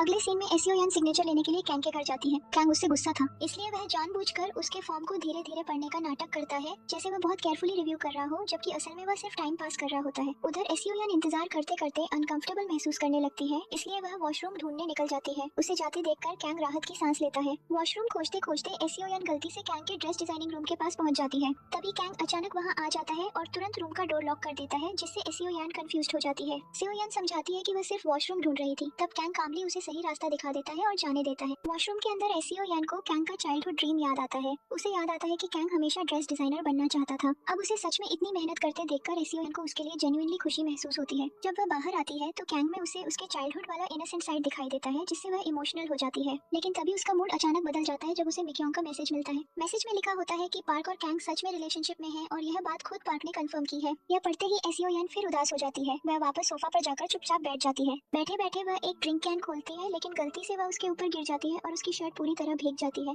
मजबूरी में उसे अपनी शर्ट उतारनी पड़ती है। यह देखकर कैंग विजिबली अनकंफर्टेबल हो जाता है। उसे समझ नहीं आता कि रिएक्ट कैसे करे। उसी समय मिन कैंग से मिलने उसके घर के बाहर पहुंचता है। अंदर कैंग डॉक्यूमेंट्स पढ़ने का प्रिटेंड करने लगता है ताकि वह नॉर्मल दिख सके। सियो यान उसके पास बैठकर कैजुअली पूछती है कि आखिर उसे किस बात की परेशानी हो रही है। यह सुनकर कैंग और ज्यादा अनईजी हो जाता है। आखिरकार वह खड़ा होकर कहता है कि काफी देर हो चुकी है और अब उसे घर चले जाना चाहिए। इतना कहकर वह तुरंत वहाँ से निकल जाता है, लेकिन एसियो यान फिर उसके पीछे आ जाती है और बार बार उससे अपने फॉर्म पर साइन करने के लिए कहने लगती है। अचानक कैंग बिना वार्निंग के मुड़ता है और एसियो यान सीधे उससे टकरा जाती है। दोनों अचानक बहुत करीब आ जाते हैं और कैंग की हार्ट बीट अनकंट्रोलेबली तेज हो जाती है। ऑकवर्ड सिचुएशन से बचने के लिए कैंग तुरंत एसियो यान को उठाकर घर के बाहर ले जाता है। बाहर खड़ा मिन यह सब देखकर शॉक्ड रह जाता है। एसियो यान फिर मिन को पूरी बात एक्सप्लेन करती है और बताती है कि वह और कैंग पहले स्कूल क्लासमेट्स थे। तभी वहाँ पार्क और मिक्योंग भी पहुंच जाते हैं। पार्क लगभग यह रिवील करने वाला होता है कि मिन असल में कैंग का कजिन है, लेकिन मिन तुरंत उसे रोक देता है। मिन और पार्क को साथ देखकर सियो यान और मिक्योंग फिर गलतफहमी में पड़ जाती है। उन्हें लगता है कि शायद मिन भी किसी सिमिलर रिलेशनशिप कंफ्यूजन का हिस्सा है। बिना कुछ और पूछे वे दो वहाँ से चली जाती है। उधर अंदर कैंग अपना चेहरा छिपाकर बैठा होता है। अभी जो कुछ हुआ उससे वह बेहद एम्बैरेस्ड और ह्यूमिलेटेड फील कर रहा होता है। पार्क और मिन उससे बात करने की कोशिश करते हैं, लेकिन कैंग कुछ भी एक्सप्लेन करने से मना कर देता है। आखिरकार पार्क वहाँ से चला जाता है। पार्क के जाने के बाद मिन कैंग को याद दिलाता है कि सियो यान अपने फॉर्म को लेकर बहुत वरीड है और उसे साइन कर देना चाहिए। यह कहकर मिन भी चला जाता है। अब अकेले रह जाने के बाद कैंग की नजर एसियो यान की शर्ट पर पड़ती है। पहले वह उसे फेंकने का सोचता है, लेकिन फिर उसे केयरफुली सोफा पर रख देता है। इसके बाद वह सोने की कोशिश करता है, लेकिन उसके दिमाग में लगातार एसियो यान के थॉट्स घूमते रहते हैं, जिसकी वजह से वह चैन से सो नहीं पाता। दूसरी तरफ एसियो यान घर लौटकर वनसुक को कैंग और पार्क के बारे में सारी बातें बताती है। उधर पार्क अपने घर पर पैनिक कर रहा होता है। उसे डर लग रहा होता है कि कहीं मिक्योंग ने उसके मजाक को सच मान लिया हो और अब वह सच में सोच रही हो कि वह और कैंग रिलेशनशिप में है। उसे यह भी डर होता है कि अगर कैंग को पता चला तो वह बहुत गुस्सा करेगा। अगली सुबह कैंग उठते ही एसियो यान का फॉर्म और उसकी शर्ट देखता है। वह फैसला करता है कि उसे एसियो यान से पूरी तरह दूर रहना चाहिए। वह खुद से कहता है कि फॉर्म साइन कर देना ही उससे बचने का सबसे आसान तरीका है। आखिरकार वह फॉर्म साइन कर देता है और ड्राई क्लीनिंग करवाने के बाद उसकी शर्ट भी वापस भेज देता है। जब एसियो यान को साइन फॉर्म मिलता है तो वह बेहद खुश हो जाती है, लेकिन दूसरी तरफ कैंग क्लोथ्स डिजाइन करते समय बार बार अननोइंगली सियो यान की स्केचेस बनाने लगता है। यह देखकर वह खुद पर ही गुस्सा होने लगता है। उसी समय सियो यान उसे कॉल करके फॉर्म साइन करने के लिए थैंक्स बोलती है और तुरंत कॉल काट देती है। उसकी इतनी काम रिएक्शन देखकर कैंग खुद कंफ्यूज्ड हो जाता है और अपने फीलिंग्स के बारे में सोचने लगता है। बाद में जून और जूही एक मैच में सेम टीम में पार्टिसिपेट करते हैं। जून उसे मोटिवेट करने की कोशिश करता है, लेकिन खुद गेम में ज्यादा स्किल नहीं होता। उसकी मिस्टेक्स देखकर जूही फ्रस्ट्रेट हो जाती है और पूरा गेम अपने कंट्रोल में ले लेती है। आखिरकार उसी की वजह से उनकी टीम जीत जाती है। उसकी शानदार परफॉर्मेंस देखकर सभी शॉक्ड रह जाते हैं। मैच के बाद जून अपनी मिस्टेक्स के लिए अपॉलॉजी करता है और जूही उसे माफ कर देती है। इसी बीच मिक्योंग को मजबूरी में एक ब्लाइंड डेट पर जाना पड़ता है और वह एसियो यान को भी अपने साथ रेस्टोरेंट ले जाती है। कोइंसिडेंटली कैंग भी वहाँ अपने फैमिली अरेंज ब्लाइंड डेट के लिए आता है। सियो यान वॉशरूम जाती है, जहाँ उसकी मुलाकात उसी लड़की से हो जाती है जो कैंग से मिलने आई होती है। ये समझते ही एसियो यान उसका पीछा करती है। जब वह कैंग को उस लड़की के साथ बैठा देखती है तो फिर गलतफहमी का शिकार हो जाती है। उसे लगता है कि कैंग अपनी आइडेंटिटी छिपाने के लिए किसी लड़की के साथ फेक डेटिंग कर रहा है। उधर मिक्योंग की ब्लाइंड डेट भी बुरी तरह खराब हो जाती है, जिससे वह डिसअपॉइंटेड हो जाती है। बाद में कैंग अपनी मदर को साफ कह देता है कि वह आगे कोई ब्लाइंड डेट अटेंड नहीं करेगा। कॉल खत्म करने के बाद अचानक उसकी नजर फिर एसियो यान पर पड़ती है। कुछ समय बाद एसियो यान कैंग को थैंक्स कहने के लिए एक स्टफ्ड पोटैटो डॉल गिफ्ट करती है। यह देखकर कैंग सरप्राइज हो जाता है। सियो यान पूछती है कि क्या उसे गिफ्ट पसंद नहीं आया। वह डॉल वापस लेने लगती है, लेकिन दोनों एक साथ उसे पकड़ लेते हैं और अनजाने में बहुत करीब आ जाते हैं। कैंग कहता है कि वह उसके साथ जाकर इसे एक्सचेंज कर देगा, लेकिन जब वे शॉप पहुंचते हैं तब तक वह बंद हो चुकी होती है। आखिर में कैंग फैसला करता है कि वह वही गिफ्ट रखेगा। यह सुनकर सियो यान खुश हो जाती है। वह वहाँ से चली जाती है, जबकि कैंग चुपचाप उसे जाते हुए देखता रहता है और अपनी फीलिंग्स को समझ नहीं पाता। अगले दिन कैंग डॉक्टर किम के पास जाता है और पूछता है कि वह कैसे समझे कि सियो यान के लिए उसके फीलिंग्स क्या है। डॉक्टर किम उसे सलाह देता है कि वह नोटिस करे कि क्या एसियो यान के दूर होने पर उसे उसकी कमी महसूस होती है। इस एडवाइस के बाद कैंग लगातार एसियो यान के बारे में सोचने लगता है। उधर एसियो यान के घुटने में चोट लग जाती है और वह मिन के पास जाती है। मिन बहुत जेंटली उसका बैंडेज करता है। यह देखकर कैंग जेलस हो जाता है। बाद में इमोशन से ओवरवेल्म्ड होकर कैंग अपने ऑफिस में चला जाता है। तभी वाइस प्रिंसिपल बिना परमिशन अंदर आ जाता है और कैंग गुस्से में उसे बाहर निकाल देता है। उसी पल कैंग को फाइनली एहसास होता है कि वह सच में एसियो यान को पसंद करने लगा है। इसके बाद वह कन्फेस करने का फैसला करता है और फ्लावर्स खरीदकर एसियो यान को प्रपोज करने निकलता है। लेकिन जैसे ही वह उसे देखता है उसके पास्ट की पेनफुल मेमोरीज वापस आ जाती हैं और वह हेजिटेट करने लगता है। इमोशनली ओवरवेल्म्ड होकर वह फ्लावर्स फेंक देता है और वापस अंदर चला जाता है। यह सब एसियो यान देख लेती है और उसके बिहेवियर से कंफ्यूज्ड हो जाती है। उसी रात कैंग और पार्क गलती से वानसुक के बार में पहुंच जाते हैं। उन्हें लगता है कि यह कोई सेलिब्रिटी बार है। सियोयान अपने भाई को मेडिसिन देने वहां आती है, लेकिन तब तक वानसुक जा चुका होता है। वहां कैंग और पार्क को साथ देखकर वह मजाक में उन्हें क्यूट कपल कह देती है, जिससे मिसअंडरस्टैंडिंग और मजबूत हो जाती है। इसी दौरान वानसुक की मुलाकात जून के एक अक्वेंटेंस से होती है, जो जून की स्टडीज इंप्रूव करवाने के लिए उसकी ट्यूटरिंग करने का फैसला करता है। बाद में पार्क कैंग को सलाह देता है कि अगर वह सियोयान को इम्प्रेस करना चाहता है तो उसे कोई सरप्राइज देना चाहिए। यह आइडिया सुनकर कैंग सियोयान को मॉल में मिलने के लिए बुलाता है। मॉल में कैंग सियोयान की ट्रैक टीम के लिए स्पेशल आउटफिट्स अरेंज करता है। ये सरप्राइज देखकर सियोयान इमोशनल हो जाती है और पूछती है कि उसने ये सब क्यों किया। तब कैंग आखिरकार अपनी फीलिंग्स कन्फेस कर देता है, लेकिन सियोयान एक बार फिर सब गलत समझ लेती है। उसे लगता है कि कैंग उसे अपनी फेक गर्लफ्रेंड बनाना चाहता है ताकि वह ब्लाइंड डेट से बच सके और अपनी सिचुएशन छिपा सके। सोचते सोचते वह यह भी मान लेती है कि कैंग पार्क के साथ अपने रिलेशनशिप को छिपाने के लिए उसका इस्तेमाल करना चाहता है। गिल्ट महसूस करते हुए सियोयान उसे मना कर देती है और कहती है कि वह पार्क को बिट्रे नहीं कर सकती। यह सुनकर कैंग पूरी तरह हार्ट ब्रोकन हो जाता है और सोचता है कि शायद सियोयान सच में पार्क को पसंद करती है। बाद में मिसअंडरस्टैंडिंग की वजह से कैंग पार्क को मार भी देता है, क्योंकि उसे लगता है कि सियोयान उसे पसंद करती है। दूसरी तरफ सियोयान भी सिचुएशन को गलत समझती रहती है। उसे लगता है कि कैंग उसे सिर्फ फेक गर्लफ्रेंड बनाना चाहता है ताकि वह आराम से पार्क के साथ रह सके। बहुत सोचने के बाद आखिरकार सियोयान कैंग के घर पहुंचती है और कहती है कि वह उससे डेट करने के लिए तैयार है। यह सुनकर कैंग कंफ्यूज्ड हो जाता है और पूछता है कि फिर पार्क का क्या होगा। सियोयान जवाब देती है कि यह उसकी प्रॉब्लम नहीं है। यह सुनते ही कैंग बेहद खुश हो जाता है और तुरंत उसे हक कर लेता है। जैसे ही वह उसे किस करने वाला होता है, सियोयान उसे रोक देती है और कहती है कि काफी देर हो चुकी है, अब उसे घर जाना चाहिए। तब कैंग उसे घर छोड़ने की ऑफर देता है और सियोयान मान जाती है। कैंग सियोयान को उसके घर छोड़ने आता है, लेकिन जैसे ही दोनों घर के बाहर पहुंचते हैं तभी वंश और ज्वानसुक उन्हें साथ देख लेते हैं। दोनों तुरंत गुस्से में कैंग के पास आते हैं, उसका कॉलर पकड़ लेते हैं और पूछते हैं कि वह उनकी बहन के साथ क्या कर रहा है। कैंग पूरी तरह शॉक्ड रह जाता है, क्योंकि अब तक वह यही समझ रहा था कि ये दोनों सियोयान के बॉयफ्रेंड्स हैं। गलतफहमी इतनी बढ़ जाती है कि तीनों के बीच ऑलमोस्ट लड़ाई शुरू हो जाती है। तभी सियोयान बीच में आकर उन्हें रोकती है और सच बताती है कि वंश और ज्वानसुक उसके बॉयफ्रेंड्स नहीं बल्कि उसके असली भाई है। यह सुनते ही कैंग पूरी तरह स्टन रह जाता है। घर के अंदर जाते ही कैंग सीधे अनाउंस कर देता है कि वह सियोयान का बॉयफ्रेंड है। यह सुनकर दोनों भाई हैरान रह जाते हैं, क्योंकि वे जानते हैं कि सियोयान हैंडसम लड़कों से कितनी नफरत करती है और अब वही एक हैंडसम आदमी को डेट कर रही है। कैंग कॉन्फिडेंटली अपने बारे में और बताने लगता है, लेकिन सियोयान तुरंत उसे बीच में रोक देती है और जबरदस्ती घर से बाहर निकाल देती है ताकि वह ज्यादा कुछ बोल न सके। कैंग के जाने के बाद वंश सियोयान से पूरी सच्चाई पूछता है, लेकिन सियोयान बात टाल देती है, नींद आने का बहाना बनाती है और अपने रूम में चली जाती है। दूसरी तरफ कैंग बेहद खुश मूड में घर लौटता है। पार्क उसकी अनयूजुअल खुशी देखकर पूछता है कि आखिर हुआ क्या है। तब कैंग उसे पूरी बात बता देता है, जिसे सुनकर पार्क भी शॉक्ड रह जाता है। उधर सियोयान भी मिक्योंग को कॉल करके सारी बात बताती है। यह सुनकर मिक्योंग भी हैरान रह जाती है।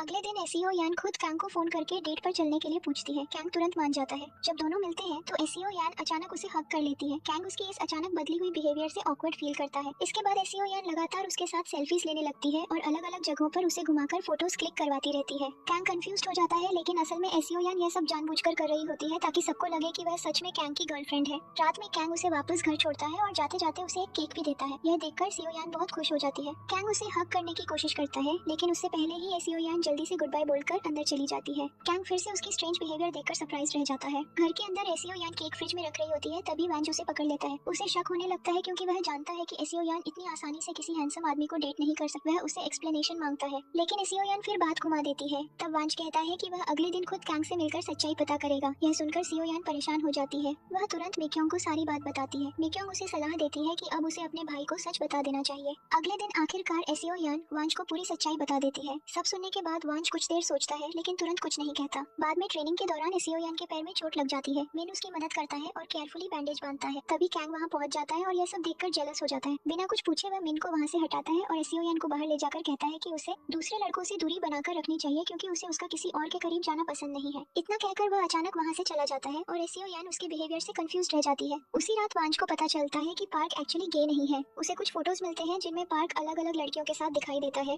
वंश तुरंत यह बात सियोयान को बता देता है। यह सुनते ही सियोयान गुस्से से भर जाती है और सीधे पार्क के पास पहुंचकर उसे मारने लगती है। पार्क समझाने की कोशिश करता है कि इस मिसअंडरस्टैंडिंग में कैंग का कोई हाथ नहीं है, लेकिन सियोयान उसकी एक नहीं सुनती। गुस्से में वह सीधे कैंग के पास जाती है और उस पर बिट्रेयल और मैनिपुलेशन का आरोप लगाती है। कैंग पूरी तरह कंफ्यूज्ड हो जाता है और समझ नहीं पाता कि कि वह किस बारे में बात कर रही है। तब एसियो यान कहती है कि उसने उसे बचपन में भी हर्ट किया था और अब फिर से वही किया है। इसके बाद स्कूल डेज का फ्लैशबैक दिखाया जाता है। कुछ लड़के एसियो यान को डेट करने के लिए पैसे की बेटिंग कर रहे थे और उस समय कैंग भी वहाँ मौजूद था। सियो यान ने यह सब खिड़की से देख लिया था। बाद में जब कैंग उसके पास आया और उसे डेट के लिए पूछा तो सियो यान ने गलत समझ लिया कि कैंग भी उसी बेट का हिस्सा है। इसी वजह से उसने उसे फैट और अगली कहकर इंसल्ट किया और वहाँ से चली गई। प्रेजेंट में वापस आने के बाद एसियो यान कैंग के सारे रिश्ते तोड़ देती है और गुस्से में वहाँ से चली जाती है। इसके बाद कैंग फ्रस्ट्रेशन में पार्क के पास जाकर उसे मारता है। पार्क कहता है कि अगर कैंग रिवेंज लेना चाहता था तो उनका बदला तो पूरा हो चुका है। यह सुनकर कैंग बस कड़वाहट भरी हंसी हंसता है और वहाँ से चला जाता है। बाद में कैंग घर पर बेहद अपसेट दिखाई देता है। अगले दिन सियो यान सारी बात मिक्योंग को बताती है और यह सुनकर मिक्योंग भी गुस्सा हो जाती है।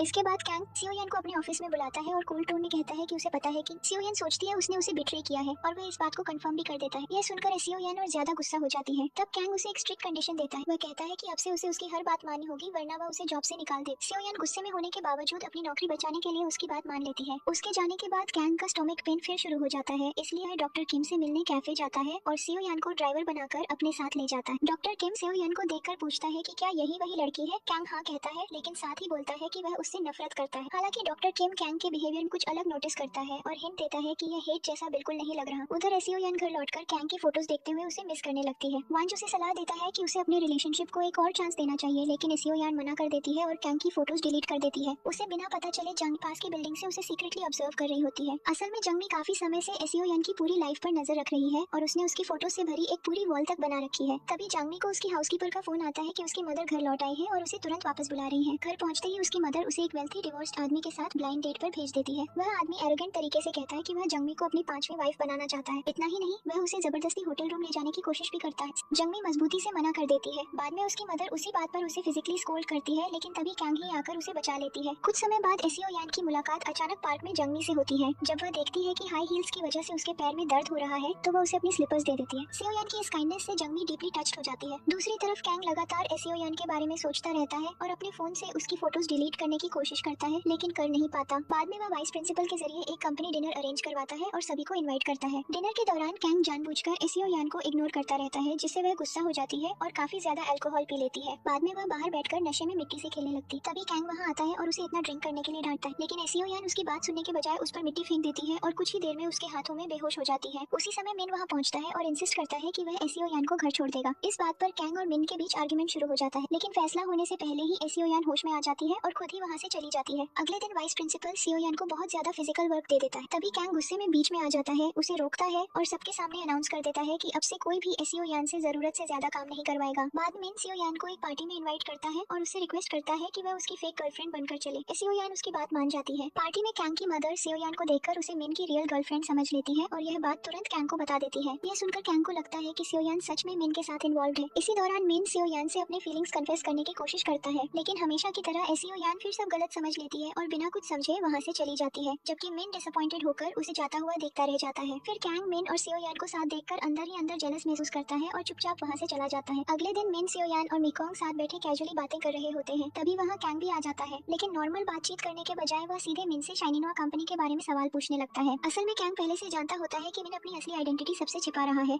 और अब वह इनडायरेक्टली सबके सामने से एक्सपोज करने की कोशिश कर रहा होता है। सिचुएशन धीरे धीरे टेंस होने लगती है। जैसे ही कैंग उसे और सवालों में फंसाने वाला होता है, तभी मिन अचानक खाना उठाकर कैंग की शर्ट पर गिरा देता है। यह देखकर सब शॉक्ड रह जाते हैं। कैंग गुस्से में जोर से चिल्लाने लगता है, लेकिन मिन बिल्कुल काम रहता है और उसे याद दिलाता है कि वे अभी स्कूल में है, इसलिए सीन क्रिएट न करें। कैंग किसी तरह अपना गुस्सा कंट्रोल करता है, फिर एसियो यान को ऑफिस में आने के लिए कहकर वहाँ से चला जाता है। उसका स्ट्रिक्ट एटीट्यूड देखकर एसियो यान इरिटेट हो जाती है और खुद से बड़बड़ाने लगती है कि लड़ाई करने के बाद भी वह हमेशा उसे ऑर्डर क्यों देता रहता है। बाद में एसियो यान ऑफिस पहुँचती है। वहाँ कैंग उसे ट्रैक टीम की डेली रिपोर्ट तैयार करके रोज सबमिट करने का काम देता है। सियो यान बिना बहस के मान जाती है, लेकिन जब वह बाद में रिपोर्ट लेकर वापस आती है तब कैंग ऑफिस में नहीं होता। वह उसे फोन करती है, लेकिन कैंग कहता है कि वह वेट नहीं करेगा और उसे रिपोर्ट लेकर सीधे उसके घर आना होगा। इसी बीच यांगमी सियो यान की स्लीपर देखकर खुश हो जाती है और कहती है कि सियो यान उसे किसी बड़ी बहन जैसी लगती है। फिर वह कैंग और मिन की फोटोज देखती है और सोचने लगती है कि आखिर सियो यान दोनों में से किसे पसंद करती है। उधर कैंग रिपोर्ट चेक करते हुए नोटिस करता है कि सियो यान भूखी लग रही है। बिना ज्यादा कुछ कहे वह खुद उसके लिए खाना बनाता है। सियो यान खाना खाकर सरप्राइज रह जाती है और कहती है कि इसका टेस्ट बिल्कुल वैसा ही है जैसा बचपन में कैंग उसके लिए बनाया था। यह छोटी सी बात कैंग की पुरानी मेमोरीज ट्रिगर कर देती है। वह इमोशनल हो जाता है लेकिन तुरंत अपने इमोशंस छिपा लेता है। इसके बाद वह एसीओ यान से कहता है कि काफी देर हो चुकी है और अब उसे घर जाना चाहिए। अगले दिन कैंग एक इंपॉर्टेंट मीटिंग के लिए निकलता है और सरप्राइजिंगली सीओ यान को भी अपने साथ ले जाता है, उसे ड्राइवर बनाकर। रास्ते में एसीओ यान देखती है कि दो आदमी एक ड्रंक लड़की को जबरदस्ती होटल ले जाने की कोशिश कर रहे हैं। तभी वांज वहां पहुंचता है, उस लड़की को उठाकर कैंग की कार में डाल देता है और सीओ यान से उसे सेफ जगह पहुंचाने के लिए कहता है। लेकिन कैंग पूरी सिचुएशन को प्रैंक समझ लेता है और वांज से कहता है कि वह कार से बाहर निकले। वांज इंसिस्ट करता है कि लड़की को हॉस्पिटल की जरूरत है, लेकिन कैंग उसकी बात नहीं मानता। वह कहता है कि वह खुद हैंडल कर लेगा और वांज को वहीं छोड़कर एसीओ यान और उस लड़की के साथ चला जाता है। उधर पीछे वही आदमी वापस आ जाते हैं और वांज अकेले उनसे लड़ने लगता है।